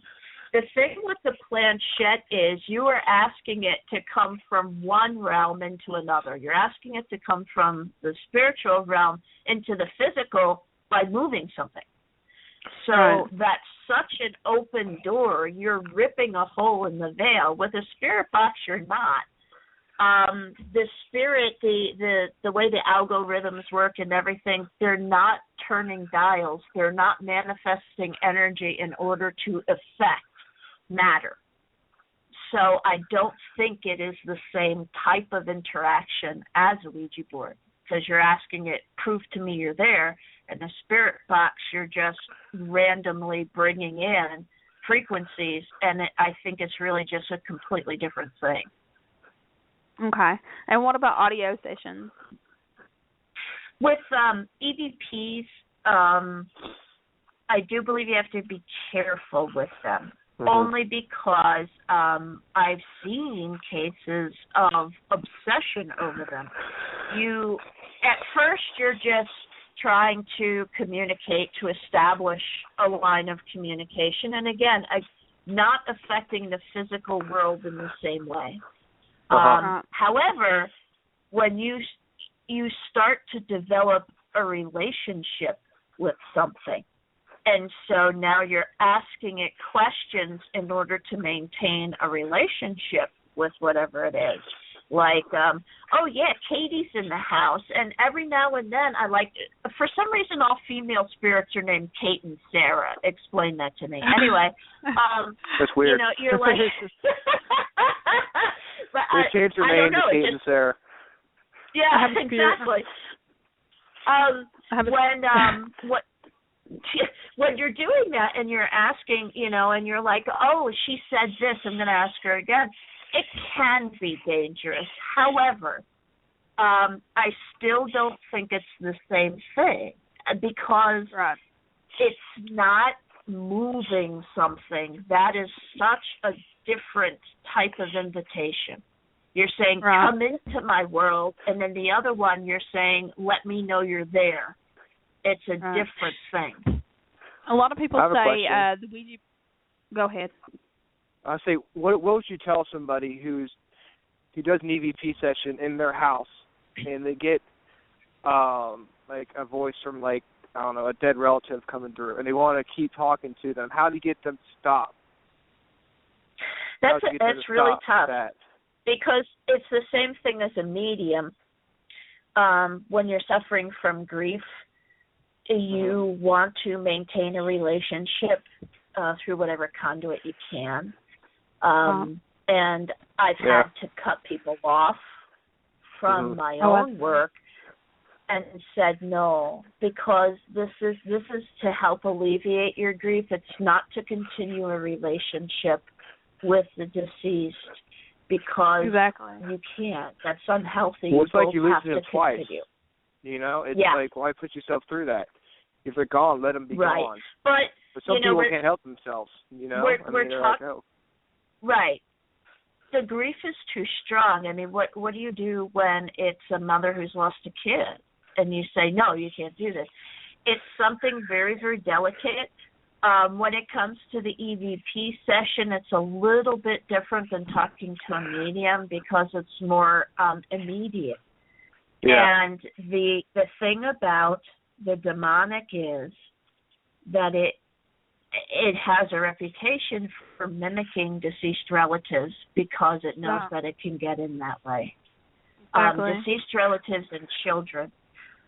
So if let's say you have a client and they are insistent that, yes, this is my dead husband and I'm talking to him and he's responding, that's when you'd call someone like me or someone with psychology information or clergy, not to yell at her, not to tell her, no, you can't do this, what you're doing is bad, to sit down and say, have you worked through your grief yet? What is this that this is doing for you? You understand you can't continue the relationship in the same way. And so to try and get them help so that they can let go themselves. Unless there is an active evidence of some kind of demonic thing going on because they're doing this, you can't handle it that way. You have to handle it the way you would anyone who's doing something out of grief. So that would be my advice for that. Okay. Now, I want to get more into, I know, we said we was going to cover some Halloween, the history of Halloween, and God, I could sit here all night, to be honest with you, because I love listening to your stories, Kristina, and talking back and forth, but that's for another show, right? We can continue this. Yeah. You can. I would be happy to come back, but I do have some really neat stories about where Halloween, some of our Halloween stuff came from, and it doesn't take long. All right, we'd love to hear them. Okay, we want to hear them. Well, the thing about Halloween is it exists because of the Catholic Church, actually,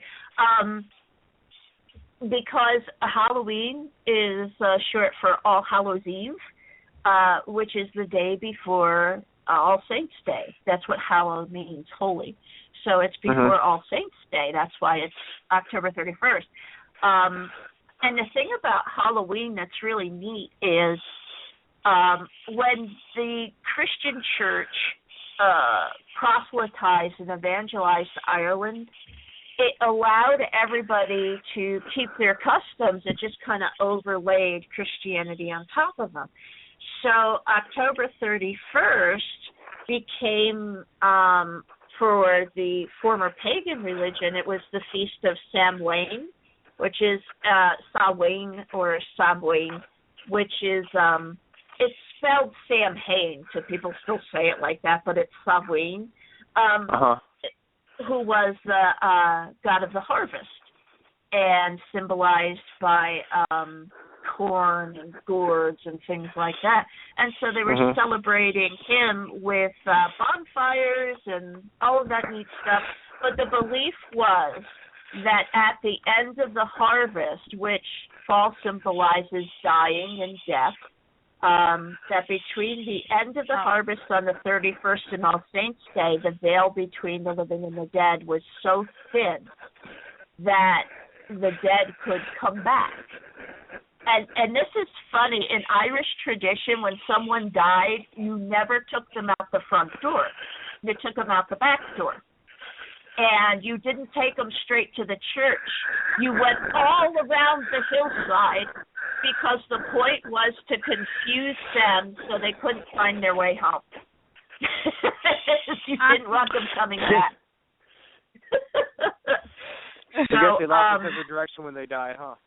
Yeah, exactly. You know, they couldn't come back. So, and it's kind of funny when you think about it. The local people were concerned, because if their deceased relative comes back, Uncle Sam comes back, and before he died, I told him that he was a bald jerk, so this is the night that he can come back and get me for that. And they believe that ghosts can make you sick and kill things. So what they do is, to appease the spirits, they put some kind of offering out, apples or something like that, and so that Uncle Sam wouldn't be mad and he'd leave them alone. Well, kids would start to steal that stuff. They knew people were setting it out. And if the person didn't set it out, they'd start knocking on the walls and making noises so that the person would set it out. So what you get, that's the trick or treat. It also has something to do with, in the Middle Ages, people used to dress up in costumes, and the poor, on the day before All Saints' Day, it was common for the rich in the Middle Ages to give the poor gifts in exchange for the poor praying for that rich person's relatives in purgatory. And so that was another way that trick-or-treating became common with costumes. So that's how that started to kind of intertwine.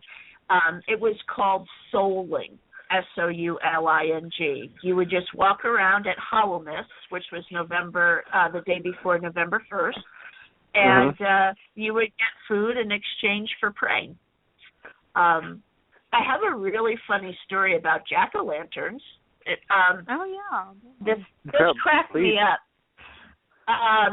It comes from an Irish myth about a man named Stingy Jack.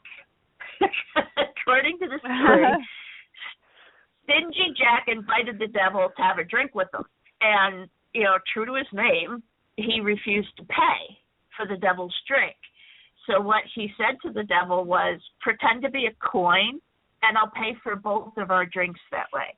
And when the devil became a coin, Stingy Jack kept them and put a cross in his pocket with the coin so the devil couldn't come back. He had to stay a coin. Eventually, he frees the devil under the condition that the devil can't take his soul and can't bother him for a year. The next year, the devil comes back to get Jack, and he tricks him again into climbing into a tree to pick a piece of fruit that they can share. And when the devil went up the tree, Jack carved a symbol into the tree so that the devil couldn't come back down. And then he offered the devil, I'll let you down if you never take my soul and don't bother me for 10 years. Now, right after this happened, Jack dies. And God's pissed at him because you can't do that. You're not getting into heaven. Well, Jack had made the devil promise not to bother him, so the devil said, "You can't come to hell. I promise." So the devil's mad at him, God's mad at him. So Jack dies, but now he's a ghost, and he's not allowed in heaven or hell. And so what they do is Jack gets a burning coal from the devil, and the devil says, "Here, you can have this." And Jack puts it in a hollowed-out sweet potato and carries it around like that, and it's called the Jack's Lantern or Jack-o'-lantern. And when the Irish came to America, they realized pumpkins are native only to America. So when they came here, they're like, "Oh, the hell with the turnips. Let's use this big old pumpkin for it." And that's what they did. So that's where that came from. Yeah, I can't imagine trying to carve a turnip for Halloween. They did. That just doesn't have the same kind of, you know. Yeah. Well, the turnips are huge over there. They're like the size of a kid's head. So. Yeah. That's usually pretty small over here, but, you know. Yeah. I grew some in my garden this year, and I was thinking, man, you know, them have to be some well-fertilized turnips. Yeah, exactly.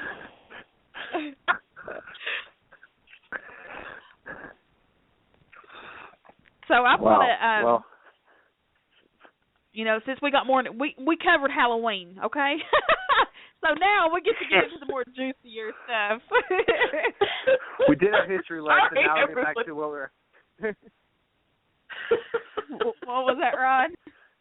So we did our history lesson. Now we can get back to the juicy stuff. Yeah, that's how we like it. Too, sir.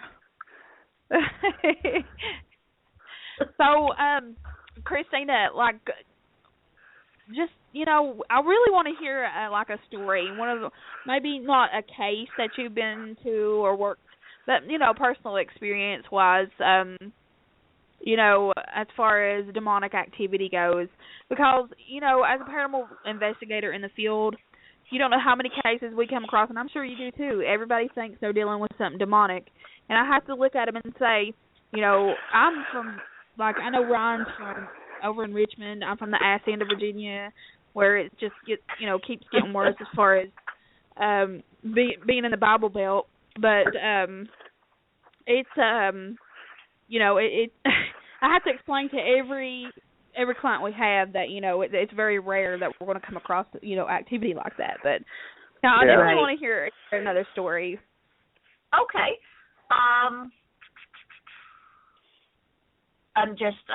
It's so hard to pick one. Is there a topic? This is so awful. I don't need to aggrandize myself, but I'm like, can you pick something? No, I will. Yeah. I'll pick something. Anything I was going to about. say, listen, you know. Okay, how about this? How about a Ouija board story? This is the one that convinced me that I should never touch one ever again. Cool. I got one for my 12th birthday, because I had never heard of them until I read one of my demonology books, which I started reading when I was like 10 because, you know, I was weird that way. But I told you, they tried to kick me out of my school.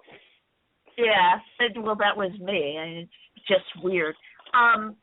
But I had read about it, and then I realized you could buy it. And I thought, oh, my dear God, this is so awesome. So I got one for my 12th birthday.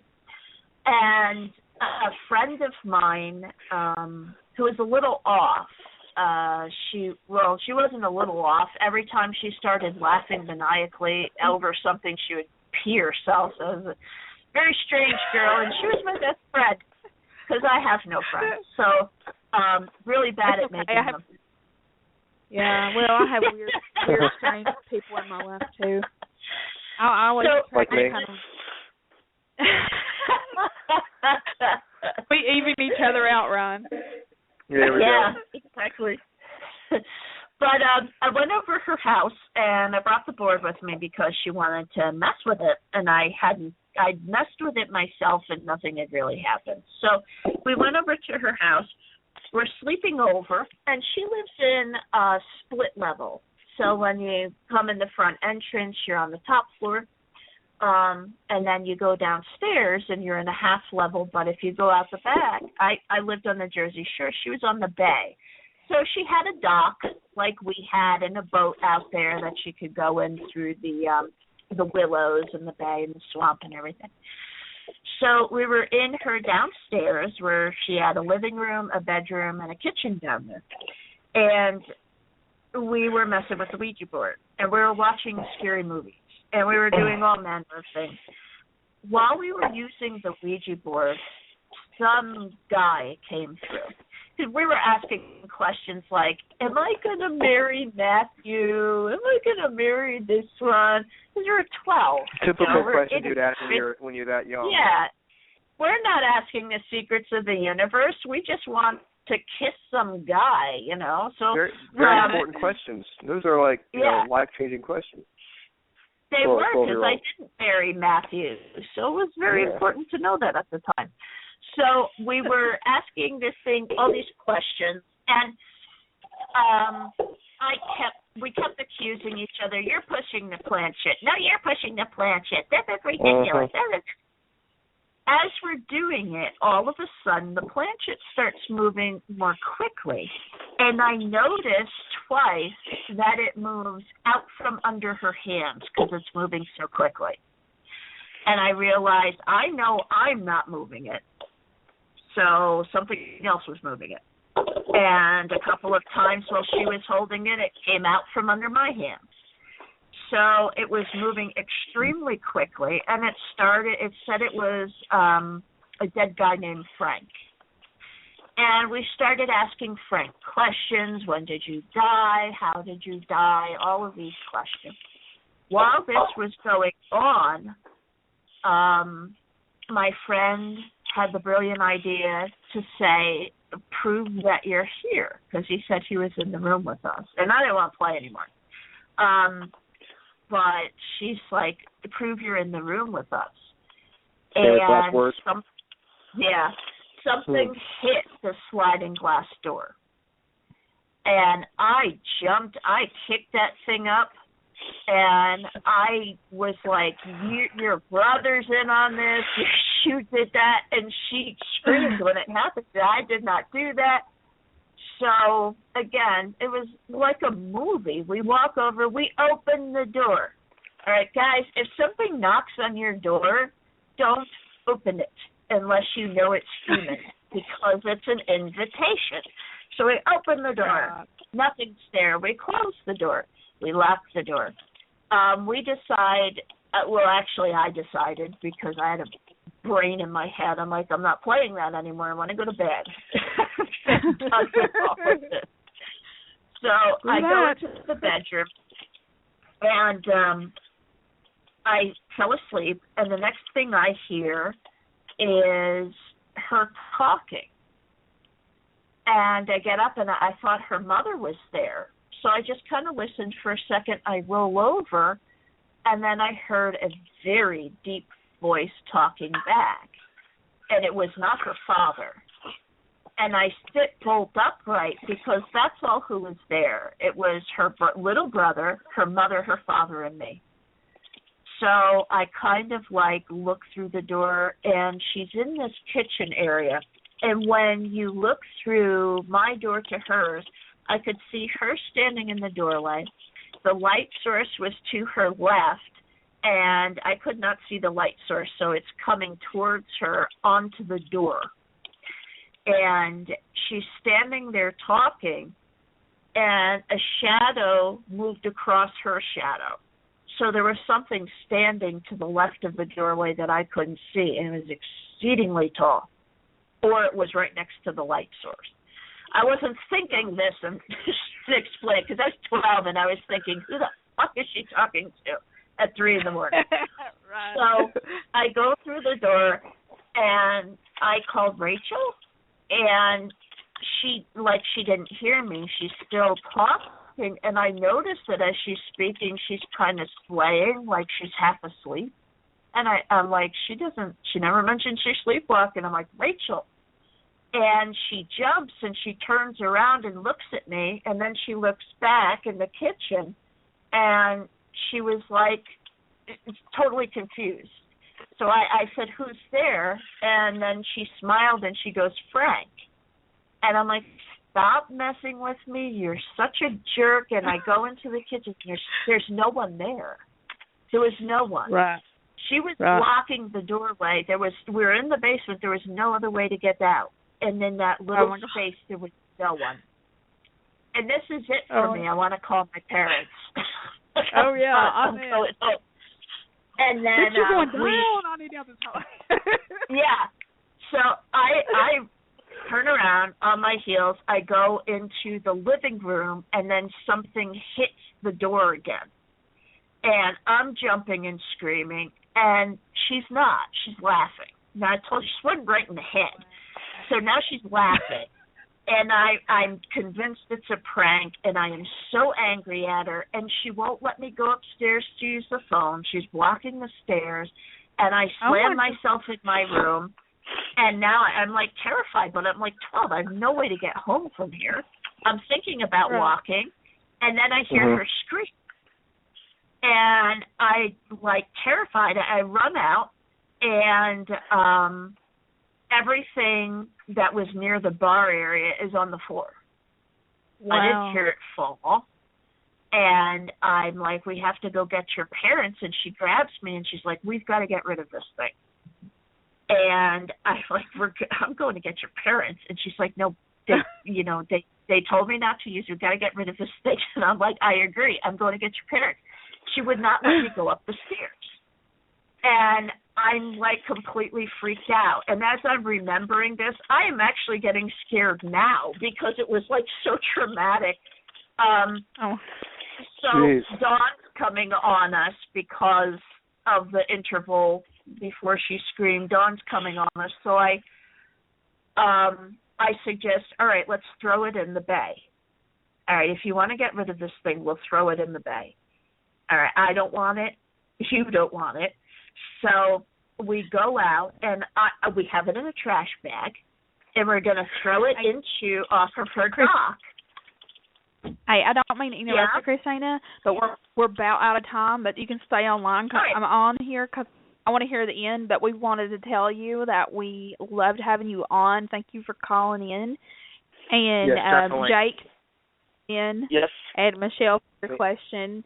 We really appreciate it, but, you guys stay on because, Kristina, go ahead and finish up, darling. And we want to thank the listeners for listening into the show. If you listen to it on the computer, we'll be back next week. We'll be talking about different superstitions and how they got their origins. That's right. Next week on Monday nights. So I guess we'll be going out of here in about a minute, but definitely, Kristina, stay on. We'll go in the archives so you can tell us the rest of your story. Oh, sure. Keep on going, darling. Yeah, keep on. Okay. So when we went to throw it off the dock, she's like, well, I don't want it right out here. I want it far away. And we get in the boat, and we go out into the bay in our pajamas in this little dinghy. I'm telling you, neither of us were in our right minds. And we took with the oars, and we went out into the reeds, into the dinghy, and threw the thing over the boat. And then we go back, and we never speak of it again. So I never, ever, ever touched one again until they used it at a party, and I was sleeping overnight, and I'm like, screw this, I'm going in the other room. That's right. For me, I'm never going in one of these things again. Wow. Just imagine, like, how the night started to how it ended up. It's incredible. Just two kids playing on the Ouija board, and at the end of the night, you're in a boat throwing it out into the water. I want a damn slumber party too. There's just a whole bunch of shit.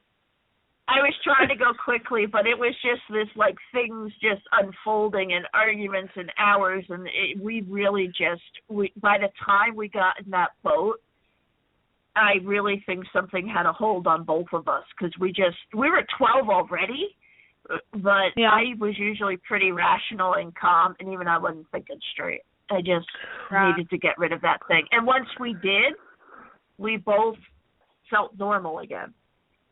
Now, was this before or after the whole thing with the falling out of bed thing and hitting your head and getting up and thinking it was a dream? It was after that. It was after, yeah. Now, you have to understand, this isn't an adult me having these things happen and knowing what they are. This is a kid who's never walked through a church or touched a Bible, never heard the word demon. I didn't know what any of this was. So for me, as I had said earlier, these are unconnected events in my mind. Yeah. They have nothing to do with each other. It wasn't until the past 2 years that I started remembering them and going, oh, that had to do with this, and now this makes sense. When you're there, not relating them. Yeah. Well, that's what, when I call it spiritual awakening. But, once you awaken like that, you kind of look back and say, oh, shit, everything isn't like, duh. It was like a puzzle pieces, Yeah. Like, you look back, like, this person I had in my life, they taught me this lesson, and here I am. And it's not until you let go and really look and see. It's almost like standing outside the fog and looking back at the tunnel and looking at all the events and people in your life that you had that taught you. Well, hindsight's 20/20. If you look back, get an overview and look at the puzzle from above, you can see where all the pieces. It's hard to see the forest through the trees. That's a perfect metaphor for it too. You just you climb this slow mountain through a really thickly forested area, and when you get to the clearing at the top, you look down and you understand now how the road got you there. But and also understand, it's one thing to think about it as normal life. Normal life happens, and I went here, and if I had done this, I wouldn't have done that. We're talking about completely extraordinary events, and even people in the paranormal field don't really relate other paranormal events to their specific interests. Like, you don't see a lot of people talking about the similarities that demonic cases have to UFO abduction cases that have to this case that has to this case. So we just, our brains work in a very compartmentalized way. And so when you have events like that, you keep them separated. And also because they were what they were, I forget about them. Yeah, exactly. Yeah. That's me. I don't remember half my childhood. I don't even. You knew the last picture, nothing really bad happened to me though. I didn't. No, I can't remember either. When you're talking about the similarities between demonic activity and others, one thing that's always puzzled me is when I look at demonic activity and then poltergeist, it seems very similar. Do you think that poltergeist is mistaken sometimes for demonic activity, or it's something totally different? I think they are totally different, but there's a lot of overlapping symptoms. It's kind of the way how every horrible disease begins with flu-like symptoms. It's like when it comes to demonic activity, you will get some similarities with poltergeist activity because, honestly, we relate the movement of objects with poltergeist automatically. When oftentimes the movement of objects isn't how poltergeist activity starts, do you know what I mean? But poltergeists have almost as close to certainty as you can get in this field, which is not at all. Poltergeists have been shown to be related to a particular person, often a preteen or teenage girl, and stuff like that. However, and it said that I create poltergeist activity on an electrical level when I'm upset. But when I was an adolescent, things would shake or move or go crazy if I was distressed in any way. And my house was hit by lightning too, so it did all sorts of every weird thing that could possibly happen to a human being has happened to me. But yeah, I think that we just have here's the thing, we both recognize patterns in places where there are no patterns, but we also compartmentalize. And that's just a lot of the problem with the way our brain works. And when I was, for example, when I was 3, they tested me, when I was in kindergarten, they tested me at school because they thought I was slow in some way. They thought that I had some cognitive delay. And here's why. The test was opposites.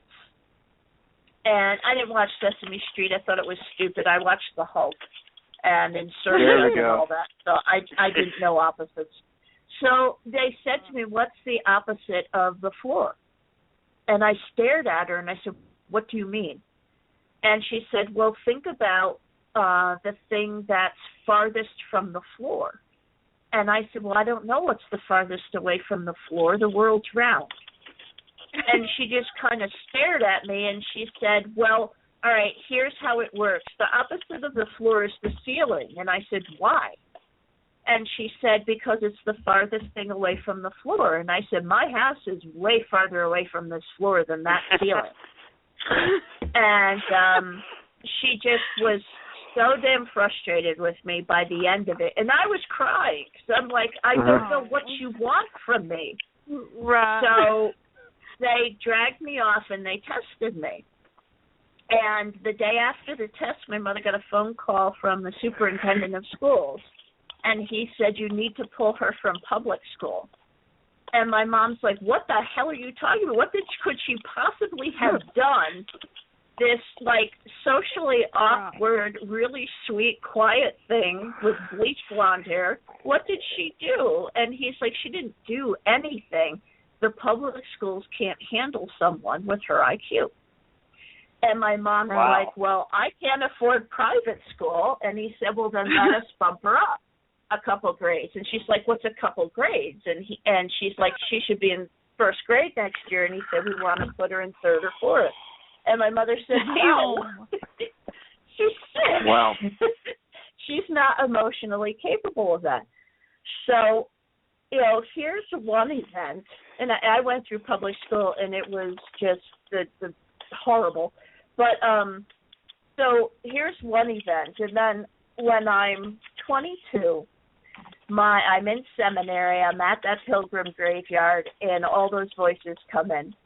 I go to the hospital that night, and, you know, they're like, you don't have schizophrenia because of the way I was talking, because of how calm I was. They asked me where the voices came from. I don't know, and there's always an object. So they said, well, we think you should see a psychiatrist. So I went in the phone book. I went to seminary in Boston, and so I looked up they sent me to this guy. Loved him. Genius. MD, PhD, MS. I mean, there's an alphabet behind his name. His office was a mess. He had, like, works of art and everything everywhere. Man was a genius. And I found out later that he was the head of the Department of Neuropsychiatry at Harvard Medical. So he was my doctor. And I sat with him for 2 hours because he was concerned that I might have had temporal lobe epilepsy, which can cause religious experiences and stuff like that, because he immediately ruled out any kind of mental illness because I was so self-aware. It's like, well, when this happened. And he's like, you're one of the most psychologically healthy people I've ever met in my life, so I don't think that's it. He said, but you could be having some kind of electrical storm in the brain. And I said, okay. And so he's like, have you ever had missing time? I said, yes. And he goes, well, that's a sign of a seizure. I said, but what if you weren't alone? and all of you lost time. And he kind of wrinkled his brow, and he goes, and you weren't alone. I said, no, there were 3 of us. And he's just shaking his head, and he's like, what kind of friggin' life have you had? And I'm, well, that happened. And then he's like, well, there's also this. And I'm like, yeah, lightning struck my house. He's like, lightning struck your house? And yeah, it was haunted. He's just like, what the hell am I going to do with you? And he was like, well, temporal lobe epileptics often are very religious. And he said, what are you studying at school? Theology.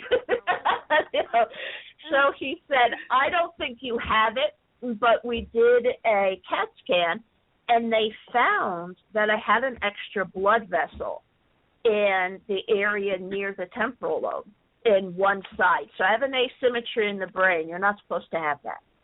So then he says, let's do a beam test, which was an experimental test for temporal lobe epilepsy. So I have that done. But I had explained to him about these healing gifts I had. Mm-hmm. And I said that, because he was asking about electrical feelings, and I said, when I do that, it feels electrical to me. And he said, what I want you to do is during the test, I want you to pick 2 times and do it, because the difference is I can make it come and go. If you can't do that with epilepsy, you don't control it. Right. So just like he said, you might be crazy and have premonitions, but when you're crazy, they don't always come true. So he's like, so I'm not sure what to do with you.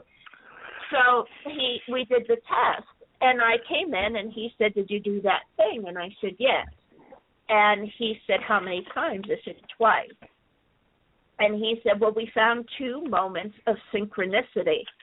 And he said, actually, a lot of synchronicity in there when we were doing the test. He said, but no epilepsy. He said, be careful who you talk to about this stuff, because some well-meaning doctor is going to medicate you out of your mind someday if you tell the wrong person. He said, and what's going on with you isn't what's wrong with you, it's what's right with you. And I know you're going to have a wonderful and full life, and he let me go.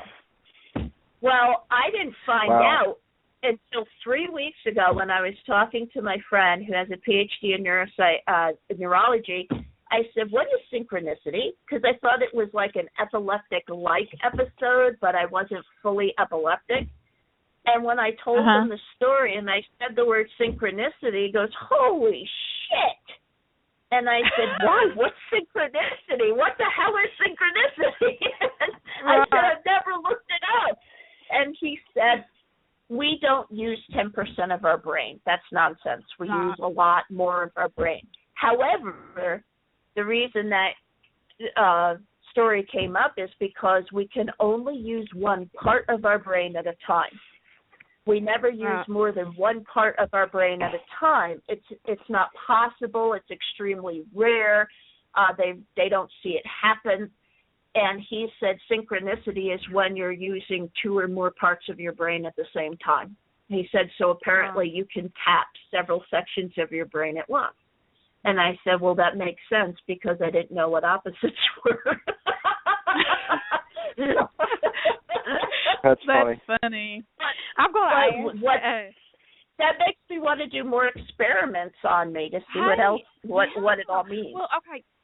Yeah, well, that's what I was going to ask you is, like, do they find that in people who do have abilities? Like, you know, say if they got another, just say Michelle offhand or whoever with abilities, would they come up with the same test results? I don't know. I've never heard of this before, which is why I would Duke University, the Ryan Center at Duke, had invited me down to get tested and run some experiments. We never worked that out. It was kind of like they didn't have the funding when I had the time and vice versa. I would be really interested to see, like, when I'm doing what I do, what happens. Because I only do walkthroughs blindfolded, and I can see. Like, I'll walk in a room, and I'll be like, piano, bicycle, there's stained glass over here, and I can't even, no light is coming in, I'm deaf and I'm completely blind, and I know what's around me. So there has to be other ways of taking in information. And for me, I want people to experiment on me. I want to know why this happened. Well, I mean, for me, experimentation, that was kind of how I kind of tuned in. I remote view too, but I'm still young into it because Michelle's been helping me a lot. But one of the things that happens with me whenever I find that there's a spirit around me, my hands heat up, and I found that. Yeah, if I'm in like a public place like Walmart or something like that, I know it's like the worst. But my feet even heat up. Mm-hmm. So me and her you were talked saying that about the other day it. that you were feeling that way. At I mean, Walmart. we've actually put the digital therm up to them and watched them go up to 115, just sitting there, not my hands clenched, just laying my hands out. And they would just rise up, and they do that. That's how I know when there's something around me.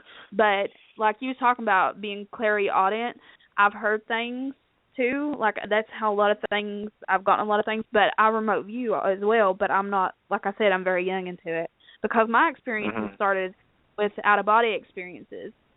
Now I was told, because I can't remember a lot of my childhood, that I was actually very open as a child, and I wasn't just communicating with good but bad, and for some reason I was taught to shut it out. Now that's what I was told by another medium, but who knows? Mm-hmm. Right. And Kristina, you happen to bring up Duke University. Would it be all right if I told you all a crazy story that happened to me there? Oh, sure. Go ahead. There was 2 years ago, I went to a basketball camp at Duke University, and I was all hyped because Duke's my favorite college. I've always wanted to go there. I still do. And I got to stay in Wanamaker dorm room 333.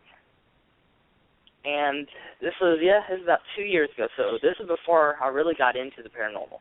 Now I'm sitting in my bed with my roommates. This is the farthest I've been away from home without my family around. And all of a sudden we start hearing running up and down the halls.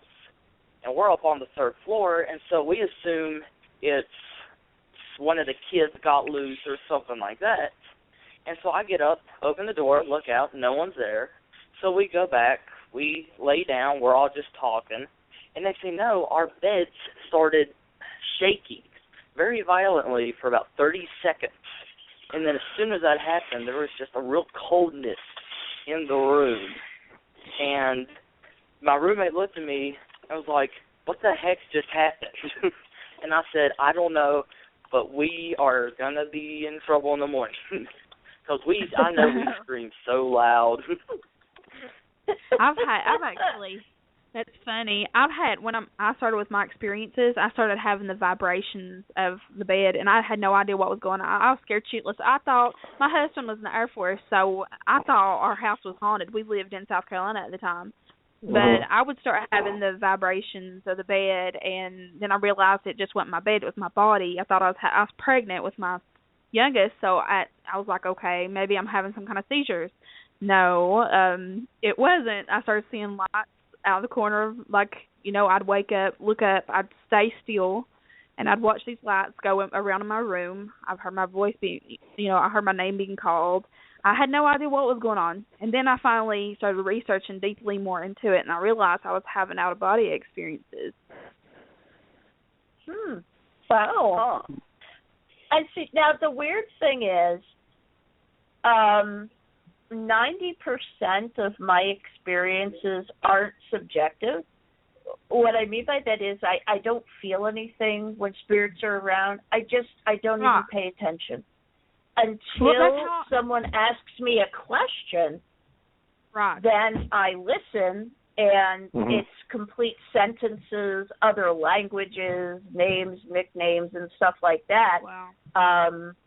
At Scarefest, it was hysterical because at Scarefest, there was bad stuff there, and I had to really kind of concentrate to keep whatever the hell was there out. And I was talking to this one woman, and she's like, why would my husband do that? And he was right there. He was easy to talk to. And he told me, and I turned to her, and I said, he said, I owed money to Big Pete. And she fell off the chair. I mean, I jumped and grabbed her because she went backwards so fast. And I'm like, Jesus Christ. But then as soon as I'm done with the reading, it's done. No one's talking to me. It's like it's almost like I'm just kind of, giving them insurance advice. There's no, there's nothing else to it for me. No sensations, nothing like that. So when people tell me that, I'm always like, well, I don't get that. Why don't I get that? But I don't know. I think that I got such a tight lid on it when I don't need it. I just learned to shut it off really hard. See, I think I struggle with mine because I swear to God, I think I have ADD a little bit because I'm like can't focus, and so I'm like meditate, Holly, meditate. Oh no, I actually put earplugs in when I meditate, and that's how bad it is. Of course, I've got 3 kids, but it gets for me. I'm telling you, when I first started meditating, the second day, I shit you not, my hands started heating up, and I was like, "What is this?" And I started asking people that was like, there was a medium who read me. He said, I see you leading your team as a medium. I'm like, you're full of shit, buddy. But anyway, I started meditating, because at that point I was like, well, who am I? And the second day I started meditating, my hands started heating up. I asked him, what is this? He wouldn't answer me. It's like, okay, here you go. Here's just some information, but I sure in the hell ain't going to help you with anything else. So at that point, I was like, okay, buddy. So I was online looking, and the only thing that I could really find was, healers' hands do this. And, me and Michelle had talked about it, and because where spirits are around me and my hands heat up, it's almost like I'm a human ghost detector or something. I don't know. It's crazy. Yeah, my hands, when I do a healing, get very hot, just like burning hot, and I have to hold ice packs after I've done one. But otherwise, that's the only time that happens. And since I've learned to remote heal, I don't get hot anymore. So, but when I'm touching someone, they've even said, "Get your hands off me; they're too hot." Sorry. Oh wow. They're hot. They're too hot. They call me hot hands, Holly, but they don't need to mess with you, hot hands. They give me hell over it because one of our investigators works at Lowe's, and they have them hot packs. Well, he took a picture of it and put hot hands Holly in there, because it says hot hands, but it didn't have Holly in it. So he took a picture as it and sent it to me. I was like, thank you, ass. It's funny. Well, I'm looking at the time. Are we going to cut off in 5 minutes? I don't know how long. Is the archive a half hour? Okay. No, sometimes it runs for... But we can go if you need to go. No, I thought the archive only went for a half hour after the show, so I wasn't sure. Well, sometimes they're good to it. No, keep going. Yeah. It's fine. Okay. Someone say something. No one spoke. I feel like go. Go where? Go, Ron. Yeah, Ron, when it comes to abilities, I don't think I have any, but I have off and on, like my first encounter with the demonic spirits, I just had a complete feeling of danger. It was awful. It was, believe it or not, 3 a.m. I was watching a cartoon. I was downstairs by myself, and I just felt complete dread and anger, and literally like I was under attack. And next thing you know, across the hallway, I see what looks like a 7-foot-tall, deformed-looking figure with really gigantic muscles on its arms, and it had a weird, deformed-looking face.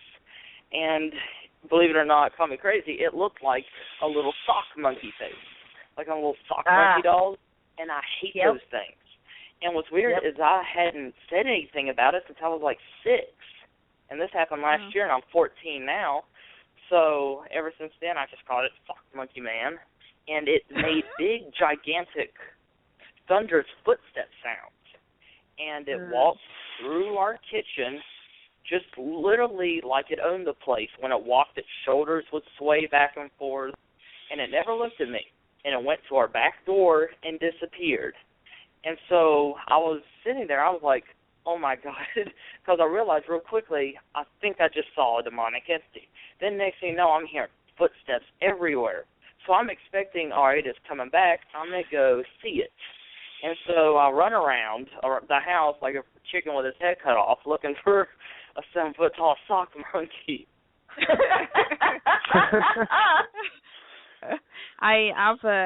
When I've been in between, when I know, because now I know when I'm at that stage of where I'm going to sleep and I'm going into that different phase, I've seen multiple times these little creatures. I call them, I don't even know what to call them because they look like little, I want to say like little imps or something, little goblins or something, but I've seen them multiple times.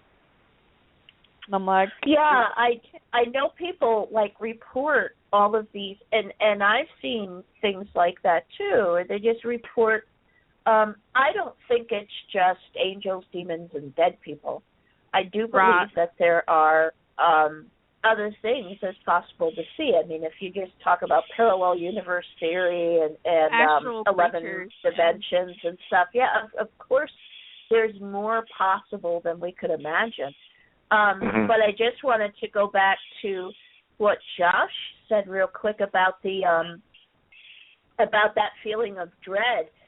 That you can have absolutely zero psychic ability. You could be as psychic as a rock, and you will still feel something when a demon steps in. You will feel panic and fear and horror, and because it's not the brain. I think psychic ability has something to do with the brain, but it's your soul that feels it, not your body. And because of that, your soul is almost like snorting. It's vomiting because this horrible thing that's completely antithetical to it has entered its realm. And so it doesn't matter psychic or not. If you're near one, you know it. You just know. And so, that's how you would know that's what that was. There's nothing like that feeling in the world. Yeah. I was talking about, my middle son earlier, the things that he's seen in it. When I first started doing the show here with Ryan, Dennis, he talked to me because, he remote views. And he was telling me that, he could see what Kanan's seen because I was curious because whatever Kanan sees, he gets scared. I mean, it scares him whatever he sees. And Dennis said, I see what he sees. And Dennis wants him to talk to him. And I said, I don't think Kanan's going to talk to you. He won't even talk to me. But, he said that Dennis, whatever Kanan was seeing was just a big black blob. And he said the only thing that I can make out of it is its ears. And Kanan will not talk about it, and it kills me. Yeah. Well, with little kids, if there's no context and there's no language, then there's just there's no way for them to talk about it. It may not be dread. They just may, I have no way to talk about this, and because I feel like that, I don't want to. Definitely. When he was 2, he would call it the Cookie Monster. So it's had this the whole life. And then I had, my youngest. It may not be fear. Sometimes those things look weird and they're not bad. So I expect that to them. I've seen things myself, but my youngest. It's funny because I was talking about him earlier, but I didn't go into details. We have a Civil War soldier that we're dealing with. Between we work with a 13-year-old girl named Emily. Oh, she's wonderful. She's actually autistic. But, her family's very supportive of her, and we actually have meet and greets for our families. And he come home with us, and that was Jonah's first experience with a, with a ghost, spirit, whatever. And he wakes up in the middle of the night, and actually he hadn't even went to bed, and he said, Mommy, and for me, of course, my mommy side comes out before my investigator side because I'm at home. Nothing's here at home that Mommy don't know about. Yeah. But he says, Mommy, there's someone around me. And I said, well, baby, I said, because at first he said, I hear somebody screaming. And I said, well, go back to bed, lay down, see if it'd go away. It didn't. He got up. He come back in there, and I said, okay. I sat him down beside me. I said, if you think somebody's around you, you close your eye. You tell Mommy what they look like and see if you can get their name. Well, he didn't even have to close his eyes. He says, his name's Jonathan. And he said, Mommy, he's killed a lot of people. And I said, well, what's he wearing? He said, he's wearing army clothes. And I was like, uh-oh, because I knew Jonathan before that, but Jonah didn't because of Emily. Jonathan's one of the spirits that stays around Emily and protects her. He's a very protective spirit. Come to find out, we have a place up on the mountain close to us where a Civil War infantry went through, and he is listed up on one of the posts up there in memorial of. And there's like something that he wants to be seen or something like that. And he's using not only Jonah, Emily, but another guy that I was speaking of earlier that I told him he wasn't crazy. And he's like, oh, I'm not crazy. So it's crazy how it works. But this one spirit, he goes back and forth. So, but for Jonah, that he thought that was, I mean, for him, it didn't scare him, which I was grateful for, but it's definitely interesting. Wow. He was like, he wants us to go to this cave that's up there, and there's actually, a cave, and he said there was something inside the cave that we needed to see. So our thing is, and what we've all come to the conclusion is, that he has a story that he wants told, and it's not what was originally told. Wow, very interesting. Did you ever go up to the cave? We haven't yet. I know where it is, though. One of the guys has, but I want to take Jonah and Emily together. So it's a very interesting story. Well, that's as much as a Civil War buff I am, and I'm always a Civil War buff, I have never run into a Civil War spirit.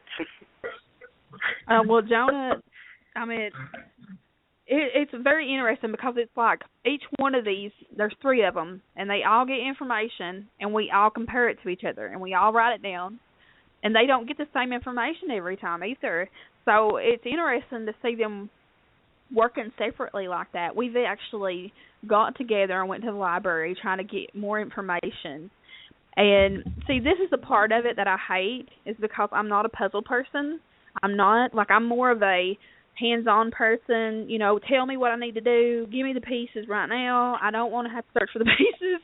And that's why it gets me, because I'm like, okay, whenever we're on a case and information comes to me, it irks me if it's not confirmed, because I think for everybody to have that self-doubt.